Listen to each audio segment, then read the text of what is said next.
and will receive Quentin Demps, second in the NFL in kickoff return yardage in his own end zone. And Sebastian Janikowski, the man they have nicknamed Seabass, one of the all-time greats, set to boot it away for Oakland.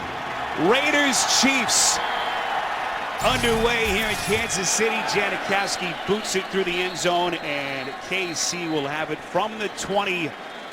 And there is Alex Smith, Rich, first overall pick 8 years ago. What a start for him here with the Chiefs. Yeah, really, Spiro. The best thing I can say about Alex Smith is he's a winner. 25-5-1 his last 31 starts. He puts his team in a position to win each week, and he's given them stability, at your most important position. And let's be honest, the Chiefs have been devoid of good quarterback play since Trent Green was traded back in 2007. This was a Chiefs offense a year ago that averaged the fewest points per week. What a difference a year makes. Smith under center, 1st and 10 from the 20. Smith will throw under pressure, brought down. And what a start for the Kansas City defense. The rookie out of Connecticut, C.O. Moore, getting to Smith. Well, you worry about the pressure off the edge, and C.O. Moore he's going to beat the right tackle right up the field. I mean, he works Eric Fisher right back into the lap of Alex Smith. Remember now, Eric Fisher did not play last week in their win against the Tennessee Titans. Fisher, the rookie tackle out of Central Michigan, 1st overall pick, out last week with that concussion. Loss of 7, makes it 2nd and 17 from the 13-yard line.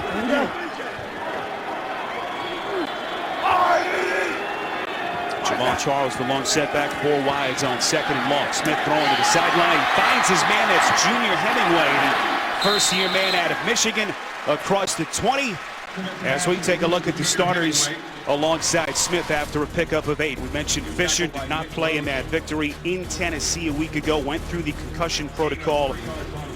And what has been a somewhat disappointing start for the rookie. Meantime, Donnie Avery also question mark today with a shoulder contusion sustained last Sunday in the starting lineup for Andy Reid and Kansas City. 4 wide receivers set. This is 3rd and 9 in the early stages here in Kansas City. Avery in motion, bottom of your picture. Smith feeling pressure again. He'll tuck it away. Will run it across the 20 to the 25, and Smith finds the marker and has the first down for Kansas City, a pickup of 10. And the Raiders talked about this last night when we visited with them. You have to be aware and account for Alex Smith as a runner. He's very capable and willing to pull it down. He's their 2nd leading rusher right now. He's carried the ball 39 times. Sometimes we forget how good of a runner he is in this offense. You talk to people around Kansas City and around the NFL, that has been one of the biggest surprise elements of his game here, the mobility that he has shown with the Chiefs. Minimal pickup by Jamal Charles on 1st down. Charles, the 6th leading rusher 5 weeks into the season. Take a look at the defensive starters for the Oakland Raiders. Lamar Houston, their leading sack man, with 3 through 5 weeks of the NFL campaign. Linebacking core, you saw C.O. Moore earlier. Kevin Burnett, their leading tackler, right alongside Nick Roach. And what a secondary. This the biggest improvement from a year ago. The future Hall of Famer Charles Woodson, 8 years after bolting Oakland for Green Bay, is back in the silver and black. This is 2nd and 9. Charles trying to find some room to maneuver, and a good start.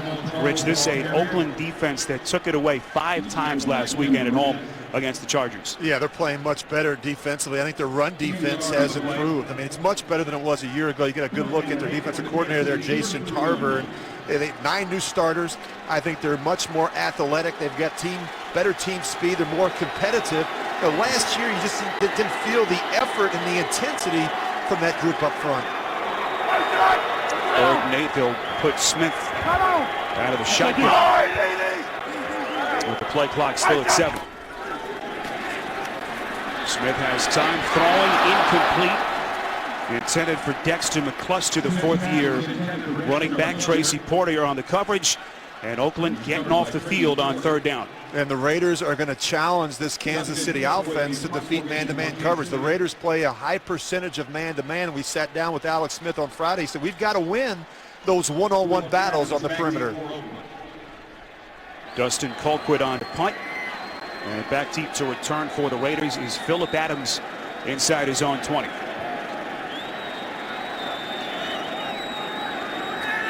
Colquitt, the first-time Pro Bowler a season ago, rewarded with that lucrative contract extension. Phillips smacked right after the catch, going backwards.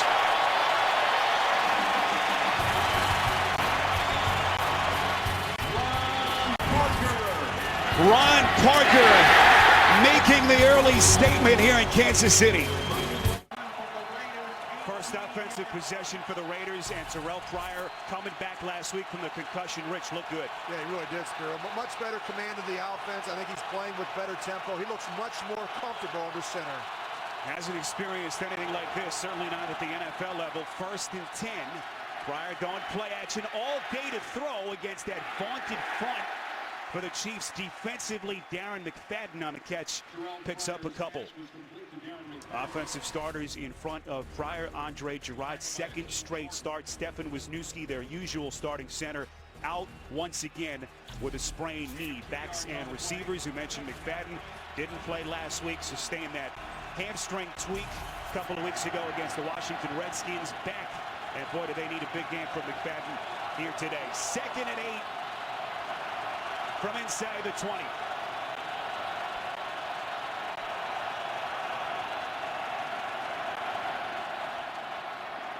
McFadden taking on tacklers across the 20. Picks up a couple of more. It'll set up 3rd down coming up. What a start for this Kansas City defense. Dontari Poe, you won't find a better nose tackle to the first 5 weeks of the season. A breakout start for the second-year man out of Memphis. What a linebacking core. Pro Bowlers all around. Justin Houston, a question mark with a head and neck injury, starting today, and a back end featuring Marcus Cooper in for the injured Brandon Flowers, tweaking his left knee at practice late in the week. You saw Bob Sutton on the sideline. 3rd and 6 from the 22.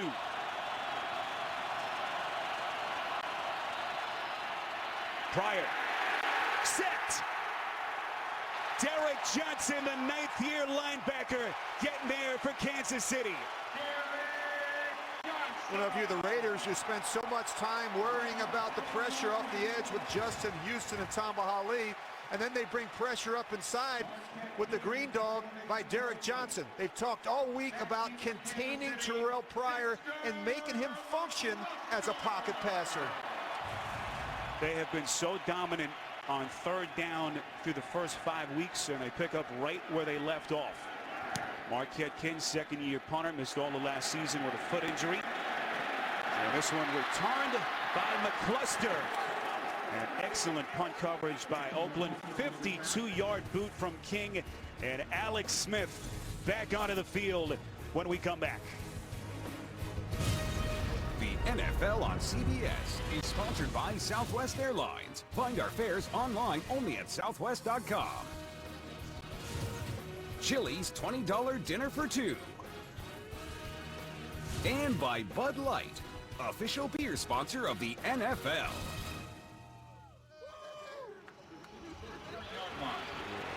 We pulled into the parking lot this morning at about 8:45. There was about 60,000 people getting an early start to their tailgating, as we are scoreless. 9 and change left to play in this first quarter. Alex Smith out of the gun. 1st and 10 giving to Charles. And Charles so far has not had a lot of open real estate. Tracy Porter getting there. Rich, 3 big questions for the Chiefs. Yes, Spiro, really, a lot of folks say the Chiefs haven't played anybody yet, that they want to take a wait-and-see approach. I say nonsense. They are taking care of the football on offense, and they are dominating defensively. The Chiefs believe that they found their answer at quarterback.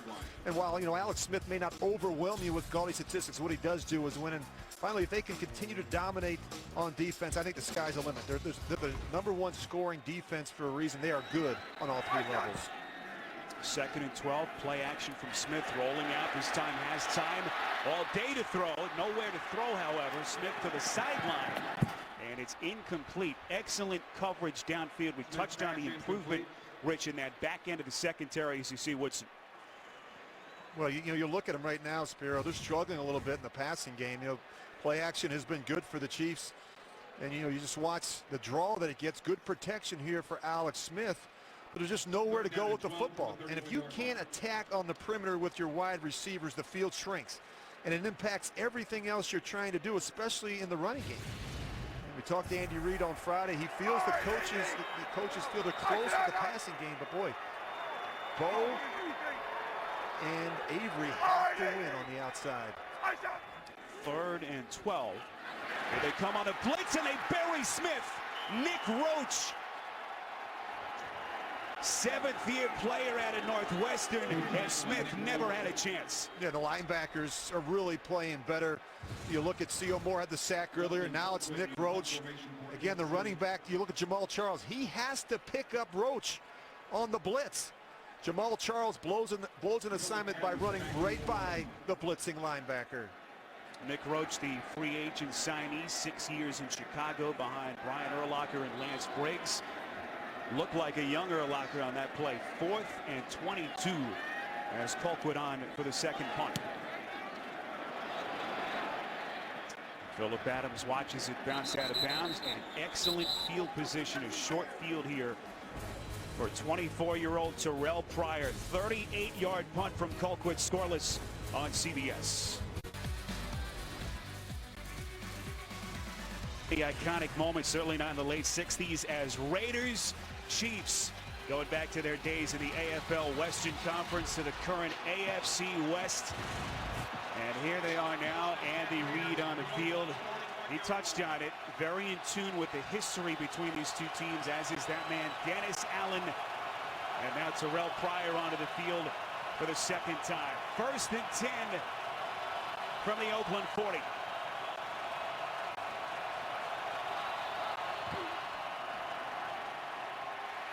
Pryor over the middle, completes to his man. It's Denarius Moore.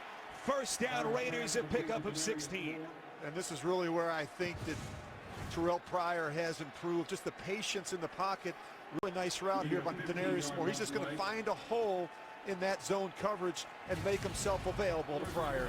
Rich, the Oakland receivers told us this week that they know it's man-to-man against this KC defense. They had to win at the line of scrimmage, and Moore did it on that play. 1st and 10 from the Kansas City 44. McFadden. Minimal gain before Johnson brings him down. Rich, you've got a unique perspective. You played this, experienced this rivalry on both sides. What's it like?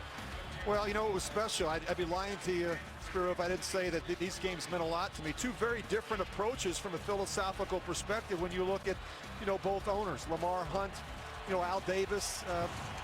Those guys were the cornerstones of these organizations, and it was a real privilege to play for both of them. It was a privilege to play in these games. Just an incredible atmosphere. 76,000. This is 2nd and 10. Pryor, read option play, cuts back, eluding Justin Houston, who could have had him for a loss. Mike DeVito getting there for the Chiefs. We go to New York in an update with James Brown. Buffalo, big play. Yeah, 6 plays, 73 yards, a 47-yard pass to T.J. Graham. Sets up Thad Lewis's 3-yard touchdown run on a quarterback draw. He was just signed off the practice squad, putting the Bills up 7-3. What a way to come off the practice squad. Rich Gannon knows that. Spiro and Rich. All right, thanks, guys. So Buffalo with a good start. Here in Kansas City, we are scoreless. 3rd and 9 for Pryor and the Raiders from the Chiefs 43. Here they come. Pryor sacked. 2nd sack for the Chiefs. Tamba Hali, the 2-time Pro Bowler, and Hussein Abdullah getting there for Bob Sutton. Well, Tamba Hali's a special player, and he is tough to block one-on-one. 35.5 sacks the past 3 seasons, extremely productive. They bring the pressure off the edge, and that allows Tamba Hali to beat the tackle across his face. The offensive line of the Raiders has been decimated with injuries. Spiro, they never seem to have the same 5 players from week to week, and that's been tough on Terrell Pryor. And Pryor, in our chat with him yesterday, very concerned about the absence of Wisniewski, especially in this kind of environment. They didn't have him last week at home, but a far different environment for Pryor in this offense to play in here in Kansas City. 50-yard punt from King through the end zone. The NFL on CBS is sponsored by Walmart. Get to Walmart and the October savings event going on right now. And by Ford. Only Ford gives you EcoBoost fuel economy and a whole lot more.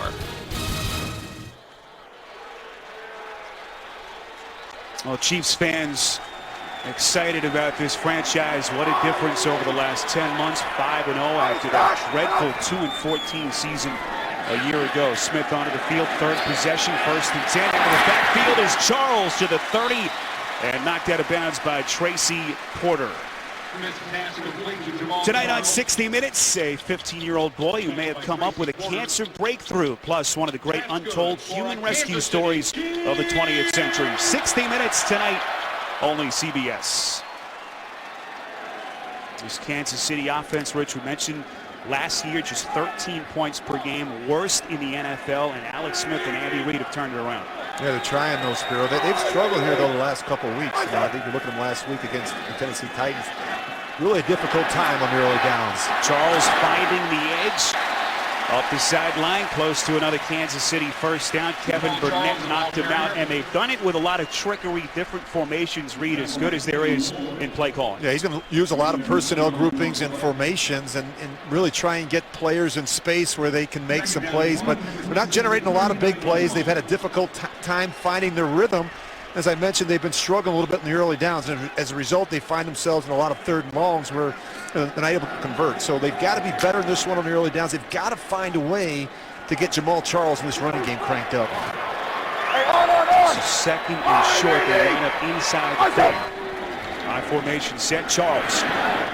First down across the 40. A couple of yards for Charles, who mentioned 6th in the league in rushing, just under 400 yards entering this one.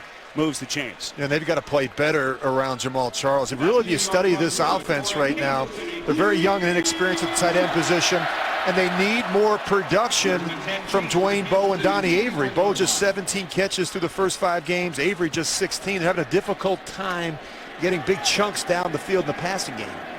Avery playing today with that shoulder contusion sustained in Tennessee, as we mentioned last Sunday. 1st and 10 from the 41. Smith play action under pressure, throwing middle, not even close, trying to find McCluster. And Kansas City will have it 2nd and 10. Back to New York and an update. Detroit trying to bounce back to the win column. Oh, yeah, 9 plays, 58 yards, set up by 2 pass interferences. Matt Stafford to Joseph Fourier, 1-yard touchdown. Detroit up 7-0 in Cleveland. Good pedigree, Fourier, back to Spiro and Rich. All right, so a couple of surprise scores early in week 6. See the Lions dominant against Cleveland all time. 2nd and 10.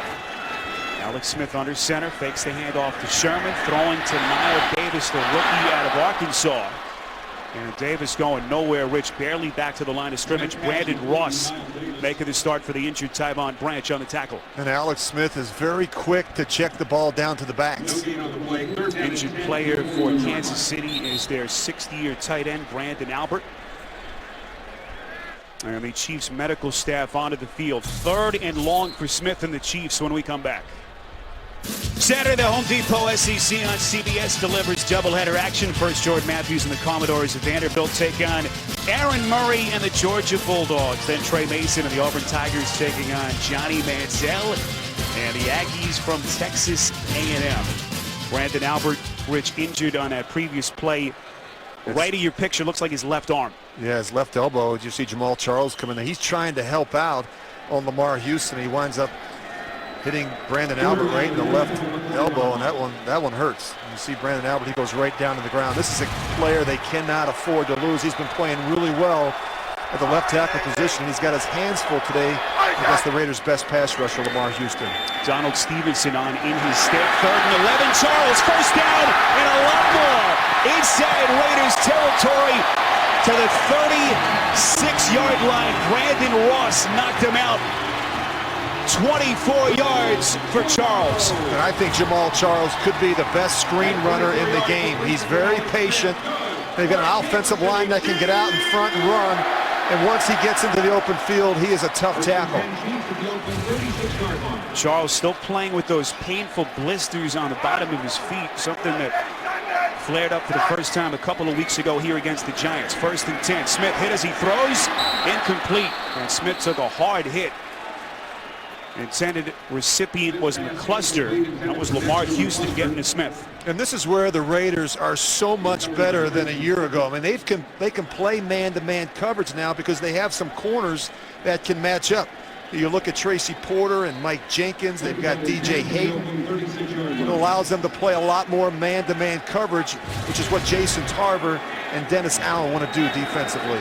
As Jason Tarver had a chance to visit with him, you won't find a more energetic coach in the NFL. 2nd and 10, Smith fakes the handoff, throwing middle, batted up, nearly picked. Excellent coverage by Porter, blanketing Donnie Avery. And the Raiders talked last night about winning the battles at the line of scrimmage. The corners have to dominate these receivers, and they're just not getting them a lot of separation here if you're Alex Smith. I mean, you're going to have to fit the ball into some tight windows today against this Raiders secondary. Oakland secondary a year ago among the worst in the NFL. What a difference a year makes. Right now, Alex Smith and company 3rd and 10 from the 36. Smith, pocket collapses, going down again. 3rd sack for the Oakland defense. And this time it's Vance Walker, the free agent signee from Atlanta, getting to Smith. Yeah, just nowhere to go with the football. They're bringing a lot of 5- and 6-man pressures, and Lamar Houston really is forcing Alex Smith to step up back inside. And you've got guys like Vance Walker and Pat Sims up in there, and they're going to pick up some easy sacks. First sack of the season for number 98. Mentioned the turnover for the Raiders defense. 9 new starters on their opening day roster. 10 today, if you count Brandon Ross, who again is in for the injured Tyvon Branch. Busy day already for Dustin Colquitt. Phillip Adams inside his own 10. Fair catch, and it takes a Chiefs bounce. Masterful punt by Colquitt. 38 yards. They pin him inside the 5.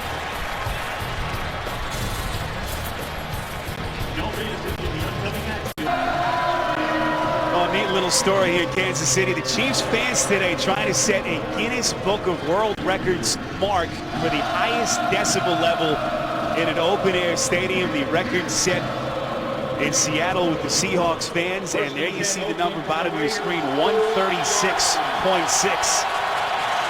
Our producer Jim Rickoff gets loud at times, around 90, but we could barely hear ourselves think.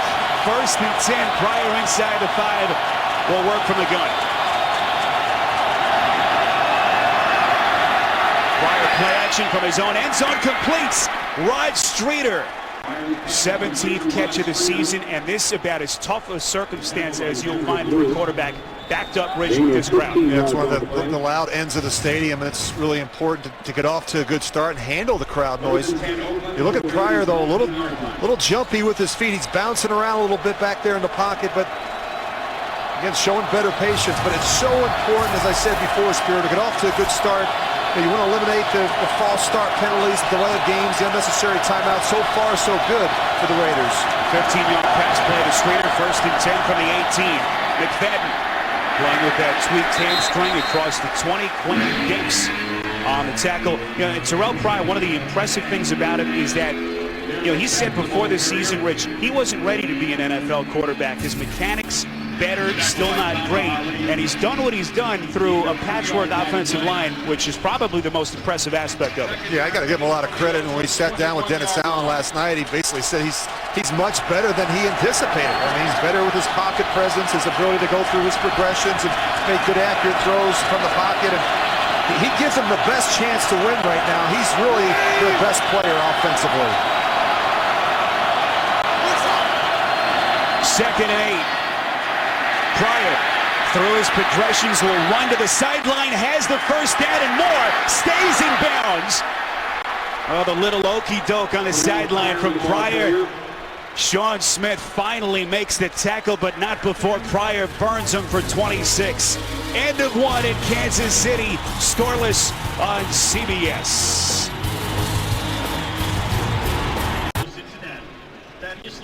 Start of the 2nd quarter in Kansas City, still looking for our first points.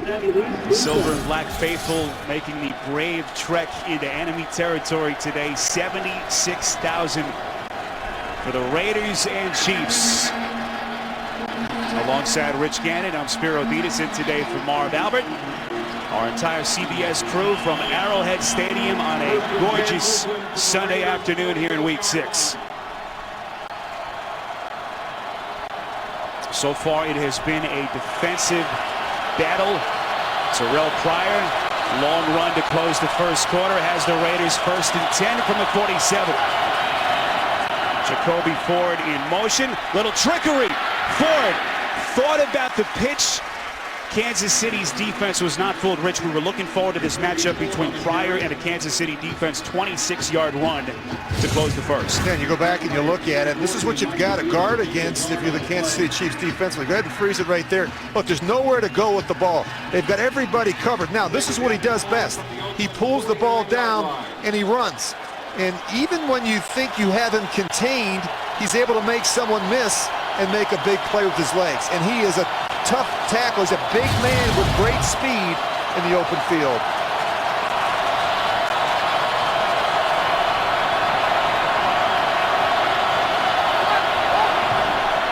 Second and 9. This is Rashad Jennings, who tweaked his hamstring last Sunday night against the Chargers. Penalty marker thrown. Before the snap, delay, offense, 5-yard penalty.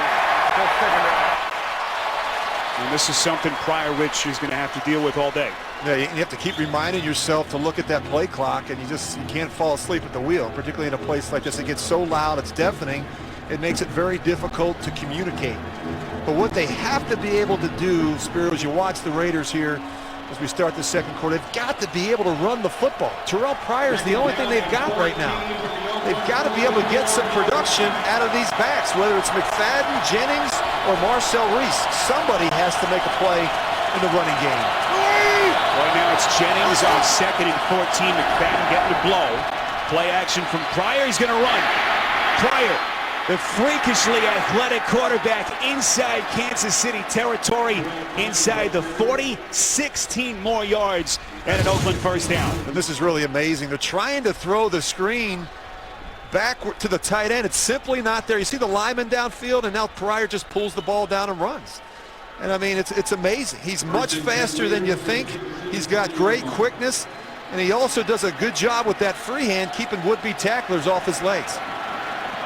Pryor entering play today, 3rd best rushing quarterback in the league behind only Mike Vick and Russell Wilson. You see what he's done so far, 44 yards on 3 rushes.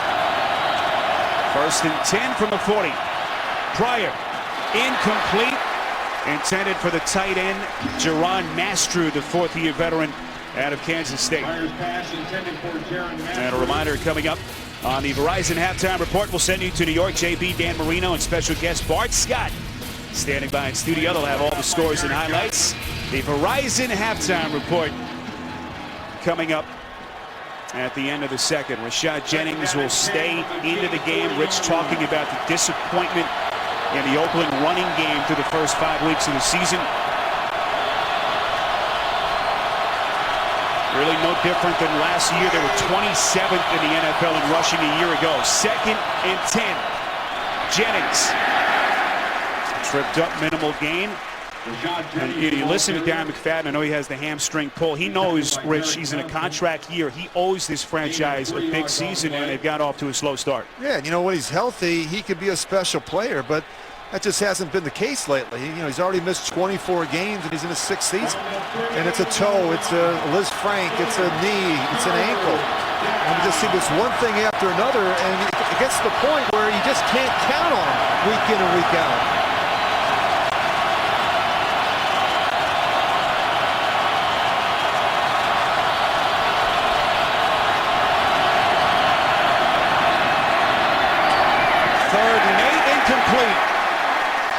Pryor trying to thread the needle to Denarius Moore. Pass was a little bit low, and Oakland will punt.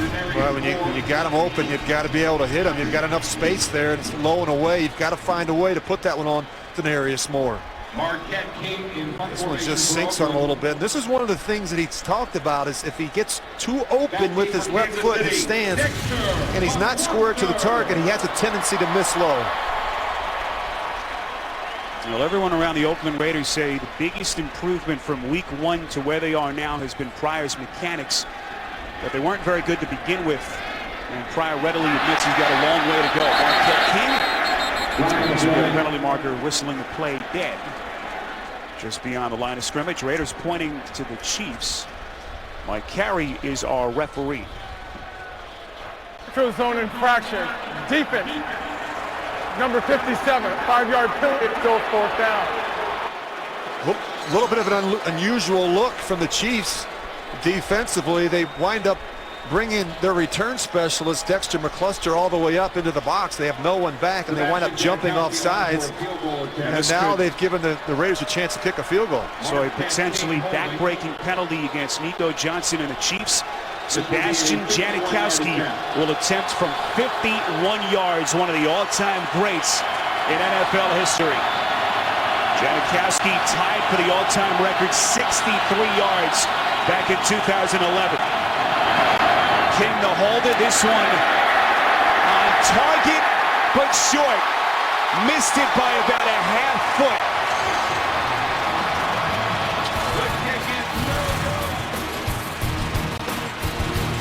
By the skin of their teeth, Kansas City keeping the Raiders off the board. First and 10, Kansas City from the Chiefs' 41-yard. Aerial coverage of today's game being brought to you by MetLife. Here in Kansas City, 76,000 plus, 1st and 10. Alex Smith and company onto the field. Smith trying to throw across his body to the tight end, Sean McGrath, who's second-year man out of Henderson State, and they have gotten to Smith, have the Raiders in the early going. Yeah, and the Chiefs have tried to throw twice as much as they've tried to run it. Seal Moore gets the first sack. They're doing a good job bringing these linebackers off the edge. You see Nick Roach, and then, of course, they get some internal pressure as well from Vance Walker.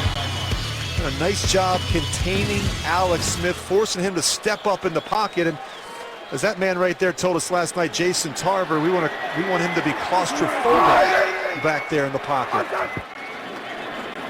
2nd and 10, Smith again under pressure, barely able to get it out. And speaking of Jason Tarver, he was in San Francisco for 7 years with Alex Smith, of course, coaching Rich on the other side of the football. He spoke glowingly about Smith, says he's so happy for his success. We'll get after him today, but obviously a very deep bond between those two men. Yeah, great respect and familiarity with who he is as a quarterback in this league. And remember now, he sat in all those coaches' meetings discussing personnel and the things that each of the players did well, and also areas where they struggled or had deficiencies. So I think he's got a pretty good feel and a good plan for how to defend Alex Smith. Well, a start for this Raiders defense. Smith has missed his last 4 passes. This is 3rd and 10.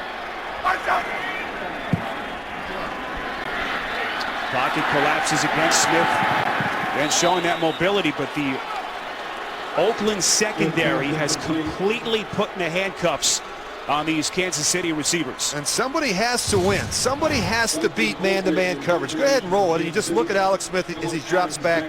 They're playing man-free coverage. And you look right here. Where are you going to throw the football?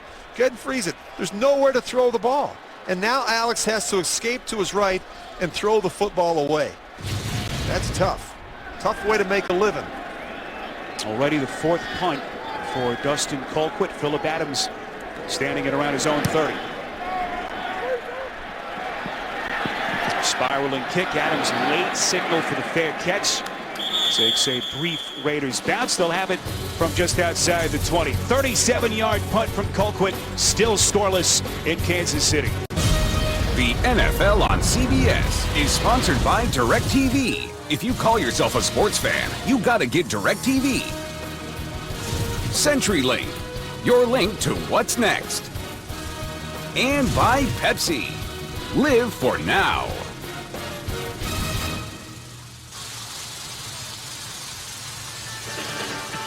Well, it's much more about the pink on the field. Together, the NFL and the American Cancer Society helping women across the country make a crucial catch. Hear the personal impact stories and find out about how you can fight against breast cancer at NFL.com/pink. It is a cause very near and dear to Andy Reid's heart.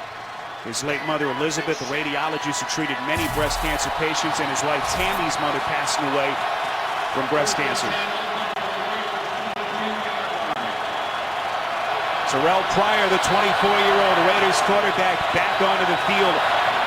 A change up front, Mike Brizell at center.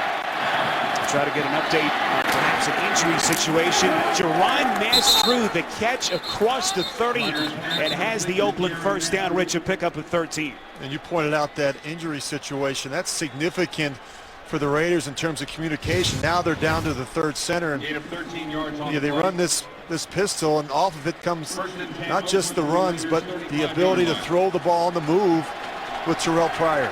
And where he's most dangerous is moving from his left to his right. So the Raiders, at least for the moment, down to their third center. Andre Gerard started this game for the injured Stefan Wisniewski, and now it's Mike Brizell, the 60-year veteran out of Colorado State.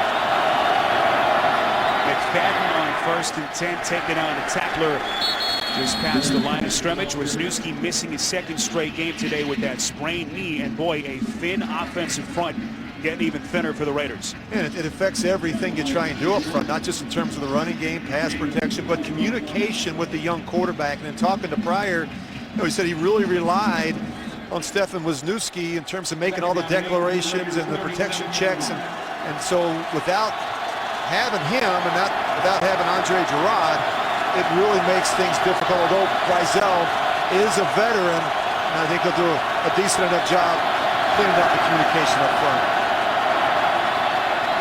2nd and 8. Pryor completes, first down and more. Denarius Moore to the 50.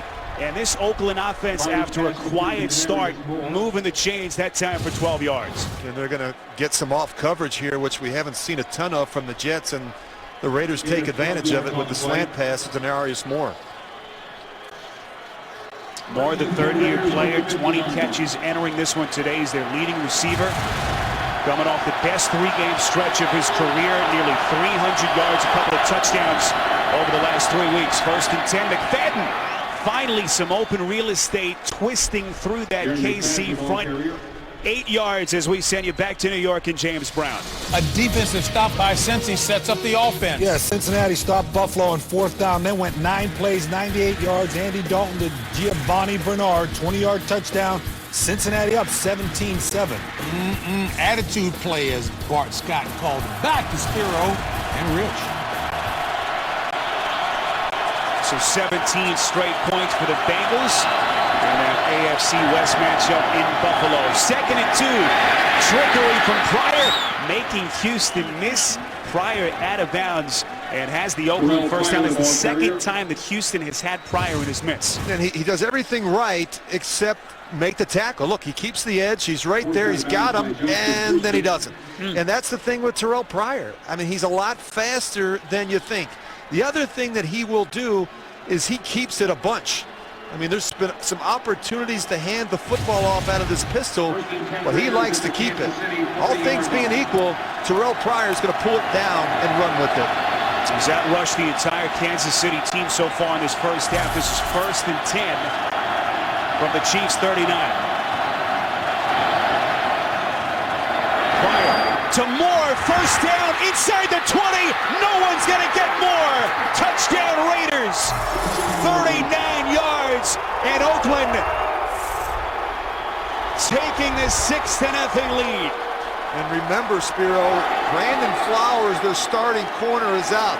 And what did Terrell Pryor say to us last night? If I get the matchup on Marcus Cooper, the rookie, that's where I'm going to go with the football. They just throw a simple slant route, and Cooper takes a poor angle.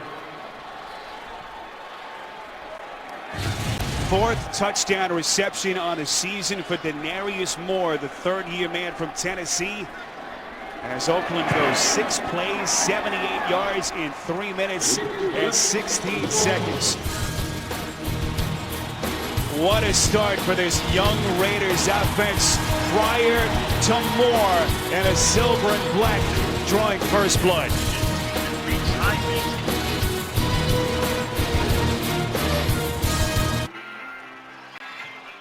Start your Monday night with a great new hour of comedy. How I Met Your Mother and Two Broke Girls in its new time, followed by a special Big Bang Theory tomorrow beginning 8/7 Central, only CBS.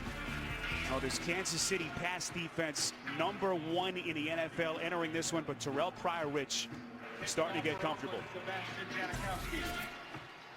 Prior to that 39-yard catch and run to Denarius Moore, and Moore, the speedster, just ran right through the back end of that secondary. And the one thing they do have is speed at the wide receiver position. Sebastian Janikowski on a punt. This Oakland Raiders team, so young, inexperienced on the offensive end of the football. Out in front, 7-0, Rich, as we take another look. Yeah, they're just going to run the slant route and go ahead and run it. We're going to freeze it here. They've got the matchup they want more on Cooper. Now keep an eye, go ahead and run it and freeze it right there. Now watch the safety, their Pro Bowl safety, Eric Berry. He takes a poor angle. And look at this, this is just too easy. You don't typically see a slant route go the distance for a touchdown, but a poor angle by the safety allowed Moore to go the distance. The Chiefs secondary a little bit thinner today. Marcus Cooper having to start for Brandon Flowers, who's dealing with a couple of bulky knees. We have just been told that Andre Gerard, the starting center filling in for Stefan Wisniewski today, has a knee issue. His return is questionable at this point. And that is a huge piece of injury news for Pryor and the Raiders. Yeah, they'll change what they do up front. Shuffle the line, and which is what they've done all season. I mean, they've not had, it seems like they haven't had the same starting five in back-to-back weeks. Can Alex Smith get himself going? He's thrown 5 straight incompletions. 2nd and 7. Smith finally on target as he finds Dwayne Bowe for the first time today. One of the few little hiccups from the Raiders defense. And it just seems like it takes forever to get the ball to Dwayne Bowe in these games. I mean, last week it was right before the end of the first half. It's a similar situation this week. They've got to get Dwayne Bowe going early. You know, it's important to get him into the flow of the game and get him some confidence at the wide receiver position. Bowe signing that big lucrative contract, 5 years, better than $58 million in March. Trying to live up to those gaudy numbers. Rich, what's the biggest issue with Bowe? Why haven't they not been able to get him going? Well, you know, he's not going to run by anybody in the secondary. Spirit doesn't have that great speed, but what he does have is the size and leaping ability to go up and make plays in tight coverage. And, you know, he's got to do a better job creating separation. As we've talked about throughout the course of this game, they've got to be able to win the one-on-one matchups. But the thing that the quarterback can do, though, is you can still throw it to him when he's covered, because he has the ability to make those plays in space. Man in motion is the tight end McGrath. 2nd and 5. Charles out of the backfield. Boy, had it in his hands. Felt the pressure coming with Mike Jenkins, the 6th-year corner. And Charles dropped it. Man, you know, this doesn't look like Alex Smith is all that comfortable now in the pocket. I mean, the ball's coming out quick. He's missing some of these easy throws. When you throw to backs on these wide routes, you've got to put it in front of them. They don't want it behind them. They want to be able to keep their eyes and their head downfield, because what do they have in front of them? They've got that hit right there. They've got to be able to protect themselves as they start heading back downhill. Chiefs so far just 2 for 6 on 3rd downs. You see Charles' 5th drop so far, tied for the most among NFL running backs. Well, they love this empty package where they have nobody in the backfield. And they waste the timeout. Alex Smith saw something he didn't like. Kansas City will burn his first timeout. 7-0 Raiders on CBS. The NFL on CBS is sponsored by Samsung Smart TV. TV has never been better. And by State Farm. It pays to double check. Talk to your agent today.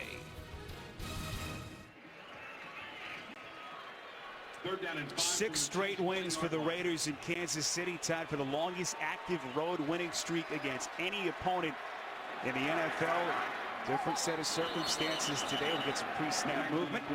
And this one against the Chiefs. Offense number 72, 5-yard penalty, third down. That's Eric Fisher, the first overall pick, who has struggled, had the concussion, didn't play a week ago. Rich, shoulder, thumb issues in camp kind of slowed him down, and still trying to get comfortable. Yeah, and you miss games, you know, you miss practice time, you're rusty, and these young players need to play, and they need to practice, and when they don't, you see these type of mistakes. 5-yard penalty backs him up to the 34. Smith from the gun on 3rd and 10. Smith so far, if you've just joined us, just 5 for 14. Smith this time has time, tucks it away, he's going to run, sliding to the 40, needed to get to the 45. And Dustin Colquitt earning his paycheck today. Smith running for four, well short. The Raiders do a very good job disguising their intentions in the secondary, especially on third down. You see them up at the line of scrimmage. The last second they bail out. And so because of all the movement, and it happens so late, as a quarterback, you don't get a feel pre-snap for what the coverage is going to be. And a couple times already now, we've seen him fool Alex Smith.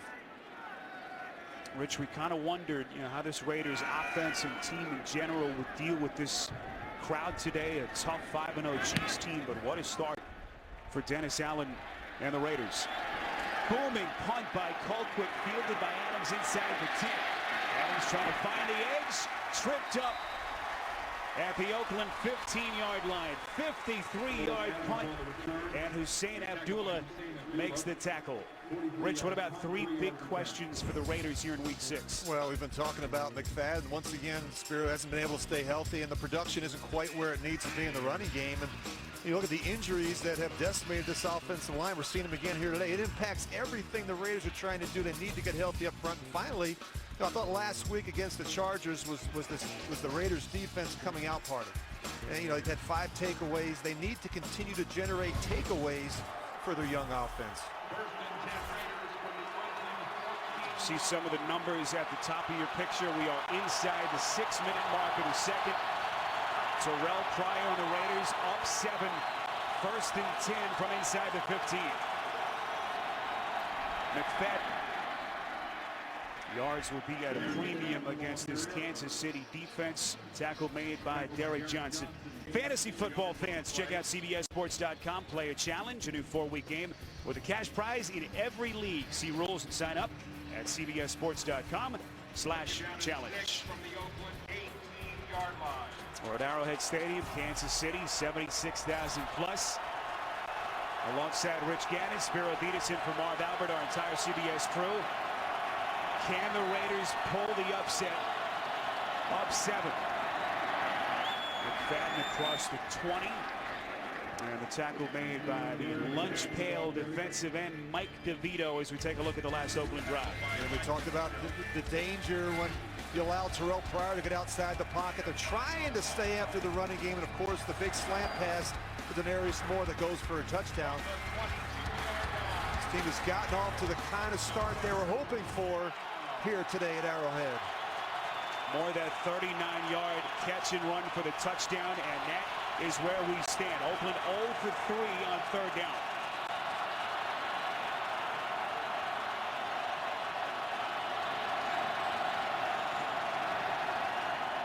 Chiefs coming. Pryor over the middle. 1st down across the 25. Michael Rivera, the backup rookie tight end out of Tennessee. 4 yards and a 1st down. This man-to-man coverage, we've seen a bunch of it today from the Chiefs, and Pryor does a nice job. The one thing he's been doing a good job of is sliding a little bit in the pocket, creating some separation between himself and that offensive line. Rivera giving Nastru the breather at the tight end. Now Jameis Olawale, the backup fullback in, lines up in front of McFadden on 1st and 10. McFadden, the 26-year-old, 60-year veteran. Right to the line of scrimmage. Mike DeVito on the tackle. Mike DeVito's been a nice addition, Spiro, for the Chiefs. He came over from the Jets with Bob Sutton, the defensive coordinator. I think he's really helped out the development of Dontari Poe inside. I mean, he brings a certain toughness and physicalness and accountability to the defense that Bob Sutton's looking for. Silver and black fans severely outnumbered, looking on 2nd and 8 as we come up on 3 minutes.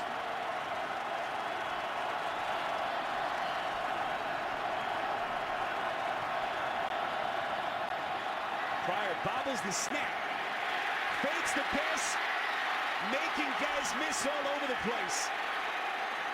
Pryor covering a lot of real estate, calling for the horse collar penalty, no flag on the play.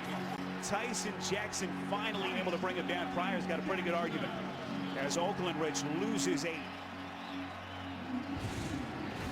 Well, he's got to throw this football away. You get a bad snap, and we always talk about you can't allow someone else's mistake to become your mistake. Right here, just throw the football away. But give your offensive coordinator, Greg Olsen, a chance. Now you find yourself in a 3rd and 16 situation in a loud stadium.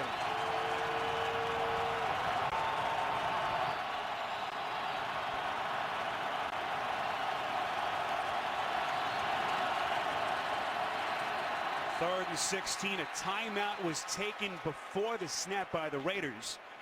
That'll be their first of 3 with 2:37 left in the second.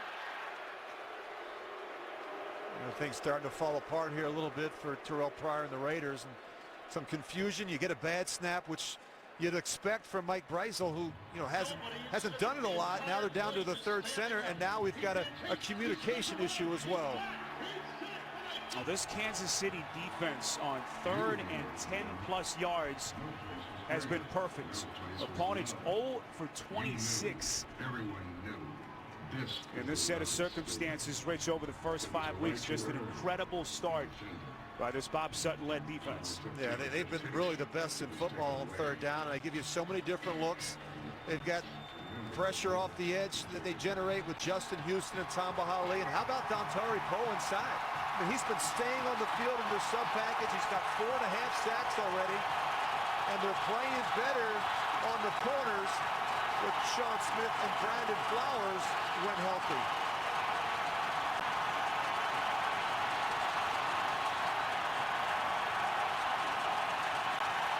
Man, it is loud. It is deafening here at Arrowhead.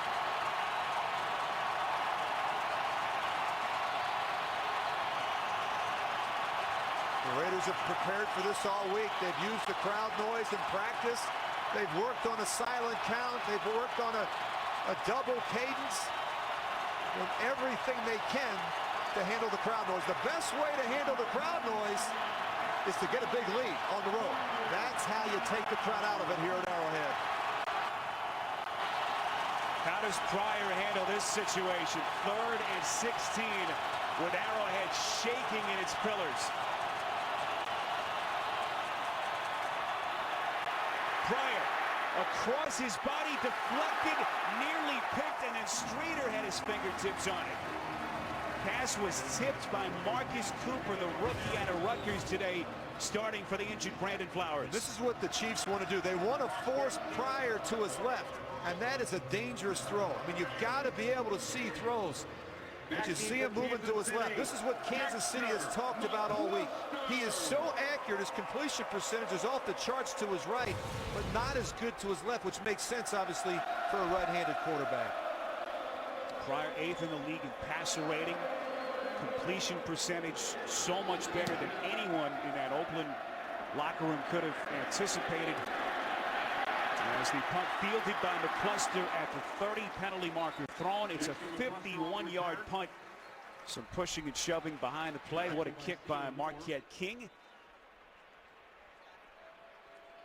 Penalty marker thrown behind the original line of scrimmage. Mike Carey, our referee.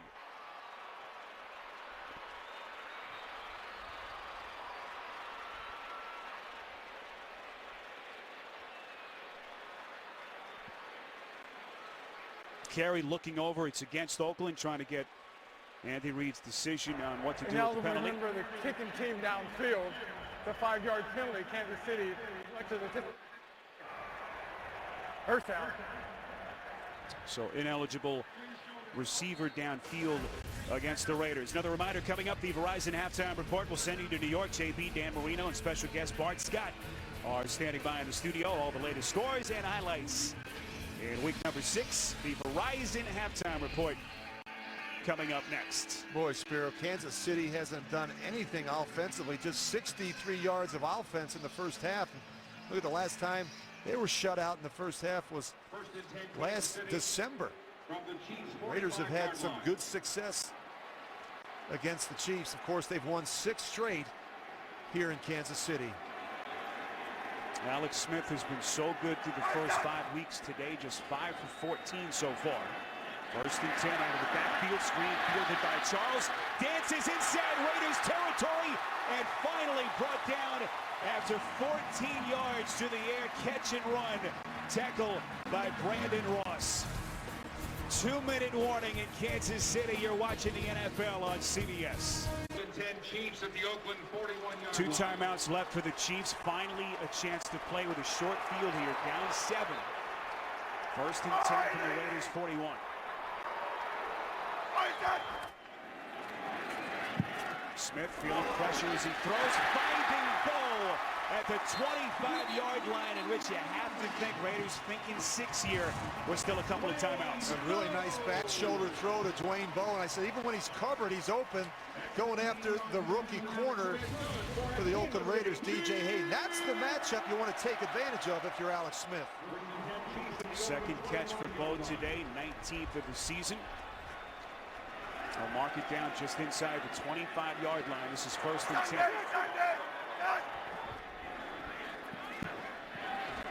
Excellent pass protection. Smith just throws it to the turf, and once again, that Raiders secondary, Rich, unbelievable coverage downfield. Yeah, they're trying to run that screen again. That very similar formation. The Raiders do a good job recognizing it. Now, you know, the key for Alex Smith in this situation, just taking advantage of the best field position they've had all day. You got plenty of time. The only thing you can't do in this situation is take a sack. You see the duress that Smith has been under, sacked 3 times already. And the Chiefs quarterback just 7 of 17 for only 83 yards. Second and 10. Smith again hit as he throws.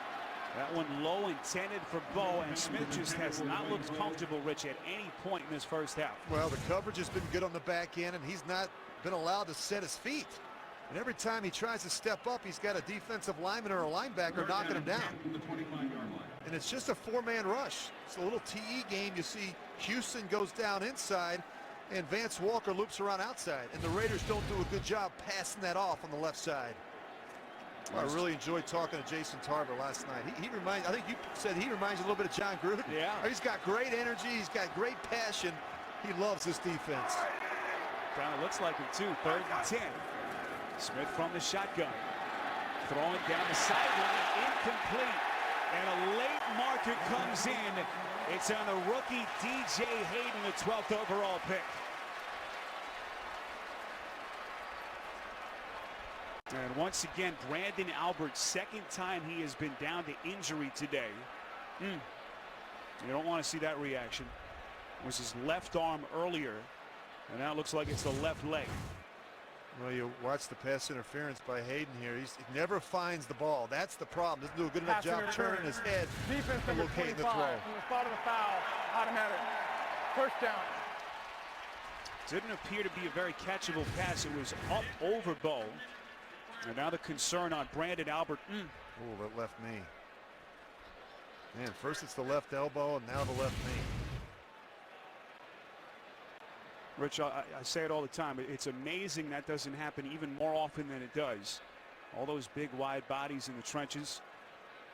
And you hope for the best now for Brandon Albert, a guy who's struggled. Former first-round pick in 2008. Talked about how much he's loved playing for Andy Reid briefly here over the first couple of months of Reid's tenure in Kansas City. And as they continue to look at that left knee. Yeah, spent so much time with these two teams. This is Dr. Barnhouse right here. He's the team orthopedic for the Oakland Raiders, or for the Kansas City Chiefs. And just see him, he gets pushed back in. And I think what happens is C.O. Moore, actually it's Nick Roach, he's going to fall on the back of his left knee. And he just never saw that one coming. Well, the penalty results in a 17-yard difference. Brandon Albert will try to walk off on his own power. And we'll try to get you an update as quickly as we can. So Donald Stevenson, the backup tackle who started last week for the injured Eric Fisher, has been busy already today. We'll check in again. Stevenson, a second-year player out of Oklahoma, former third-round pick. And he gives him some flexibility up front, Spiro. He can play on the right side. He can play on the left side. I think eventually Eric Fisher, once he figures things out, will be the left tackle for the Chiefs. But right now, he's been busy trying to learn how to play on the right side. One timeout left for the Chiefs. First and goal from the 7. Smith. The draw play. Charles into the end zone. Touchdown. And finally, Kansas City's offense on the board.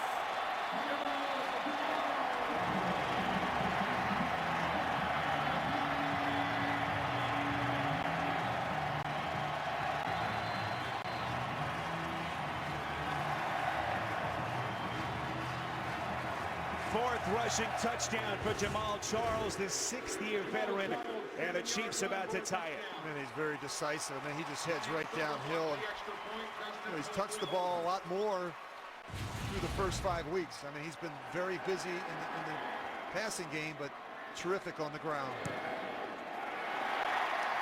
Extra point by Ryan Sucka, perfect.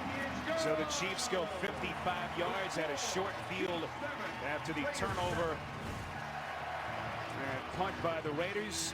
And Jamaal Charles, so shifty. Not a lot of space, Rich, but punching it in from 7 yards out. So Charles with his 4th rushing touchdown of the season. 6 overall for the Chiefs, and we're tied at 7. I'll get inside the mind of a quarterback with Phil Simms, Rich Gannon, Steve Berline, and Adam Shine on NFL Monday QB. It's tomorrow, 6:30 Eastern on CBS Sports Network, the 24-hour home of CBS Sports. Look forward to that. And what a first half it's been here, Rich. Incredible atmosphere, and we are tied at 7. I don't know about you, but I thought this would be a high-scoring game. I thought we'd see a lot of offense, and we just haven't seen it. I mean, the Chiefs have had their issues. Raiders have been kind of up and down. I mean, really, if you look at both offenses, it's been Terrell Pryor for the Raiders and Jamaal Charles for the Chiefs. Somebody else has to step up. Somebody else has to be able to beat man-to-man coverage. Both teams are playing a ton of it on defense. Hard to find a better atmosphere in the NFL than here at Arrowhead Stadium. Alex Smith talked about how different it is here than in San Francisco. He said in San Fran, he showed up as a player about 3 hours before kick. Tailgate party just getting started. He said here at Arrowhead, you pull up 3 hours before tip. There's a traffic jam outside here, in danger of being late. As they got started bright and early here before 7 a.m. Might miss kickoff if you show up 3 hours before the game.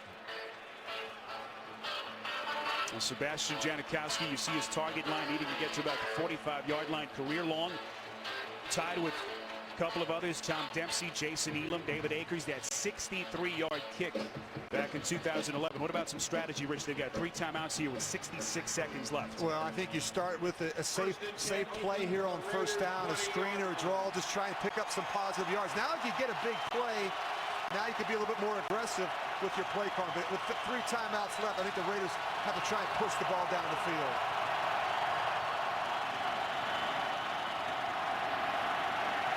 It looked like Pashos may have jumped. No sign of a marker on the field. Very close. Pryor just threw it out of bounds. It'll be 2nd and 10. And when you're that fast, sometimes as a quarterback, when you're that athletic, you have a difficult time giving up on a play. And I think that's what you see so often with Terrell Pryor. Even when there's nothing there, he feels he can create something with his legs. And sometimes, as a quarterback, it takes a while, but you've got to figure out sometimes the best play, the only play, is to throw it away and move on to another down. Pryor from the shotgun on 2nd and 10 from the 20.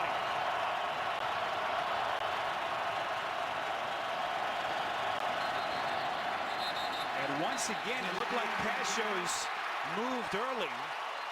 Players couldn't hear the whistle. It's so loud here. And that time the officials got Pashos a false start. And I've seen a personal foul here a number of times, Spiro, because the defensive player can't hear the whistle. There are 2 fouls on the play, both of them against Oakland. Both of them false start. 79, decline, 69, expected, 5 yards, still 2nd down. So both players hit. It was Pashos on one side, of the other tackle, Khalif Barnes, starting again for the rookie Menelik Watson. Yeah, both tackles, the end men on the line of scrimmage. You can't hear, so what you've got to do is you have to peek inside. And you've got a new center in there now. He's got a different set of mechanics in terms of how he pulls his head up quickly. And that's a problem right now. Andre Gerard starting today at center for Stefan Wisniewski. He is out, and so Mike Breisel still in, the 60-year veteran, over center, at center, in front of Pryor.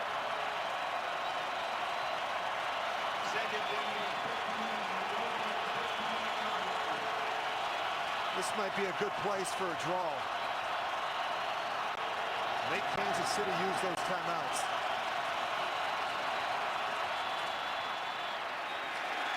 Rich all over it.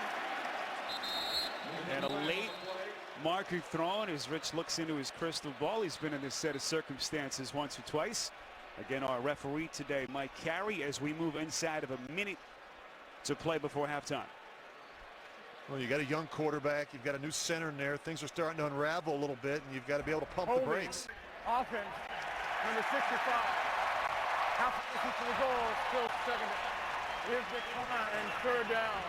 Rich, it's tough for any quarterback, a veteran, let alone a rookie, to deal with this set of circumstances. Pryor, very minimal starting experience going into the season, doing the best he can. It's just tough. And Spiro, every timeout for a quarterback like Terrell Pryor, it's a new learning experience. I mean, and he's learning something different every week. And I think, if you're Greg Olson, the offensive coordinator, all you're trying to do is get out of this half with a 7-7 tie.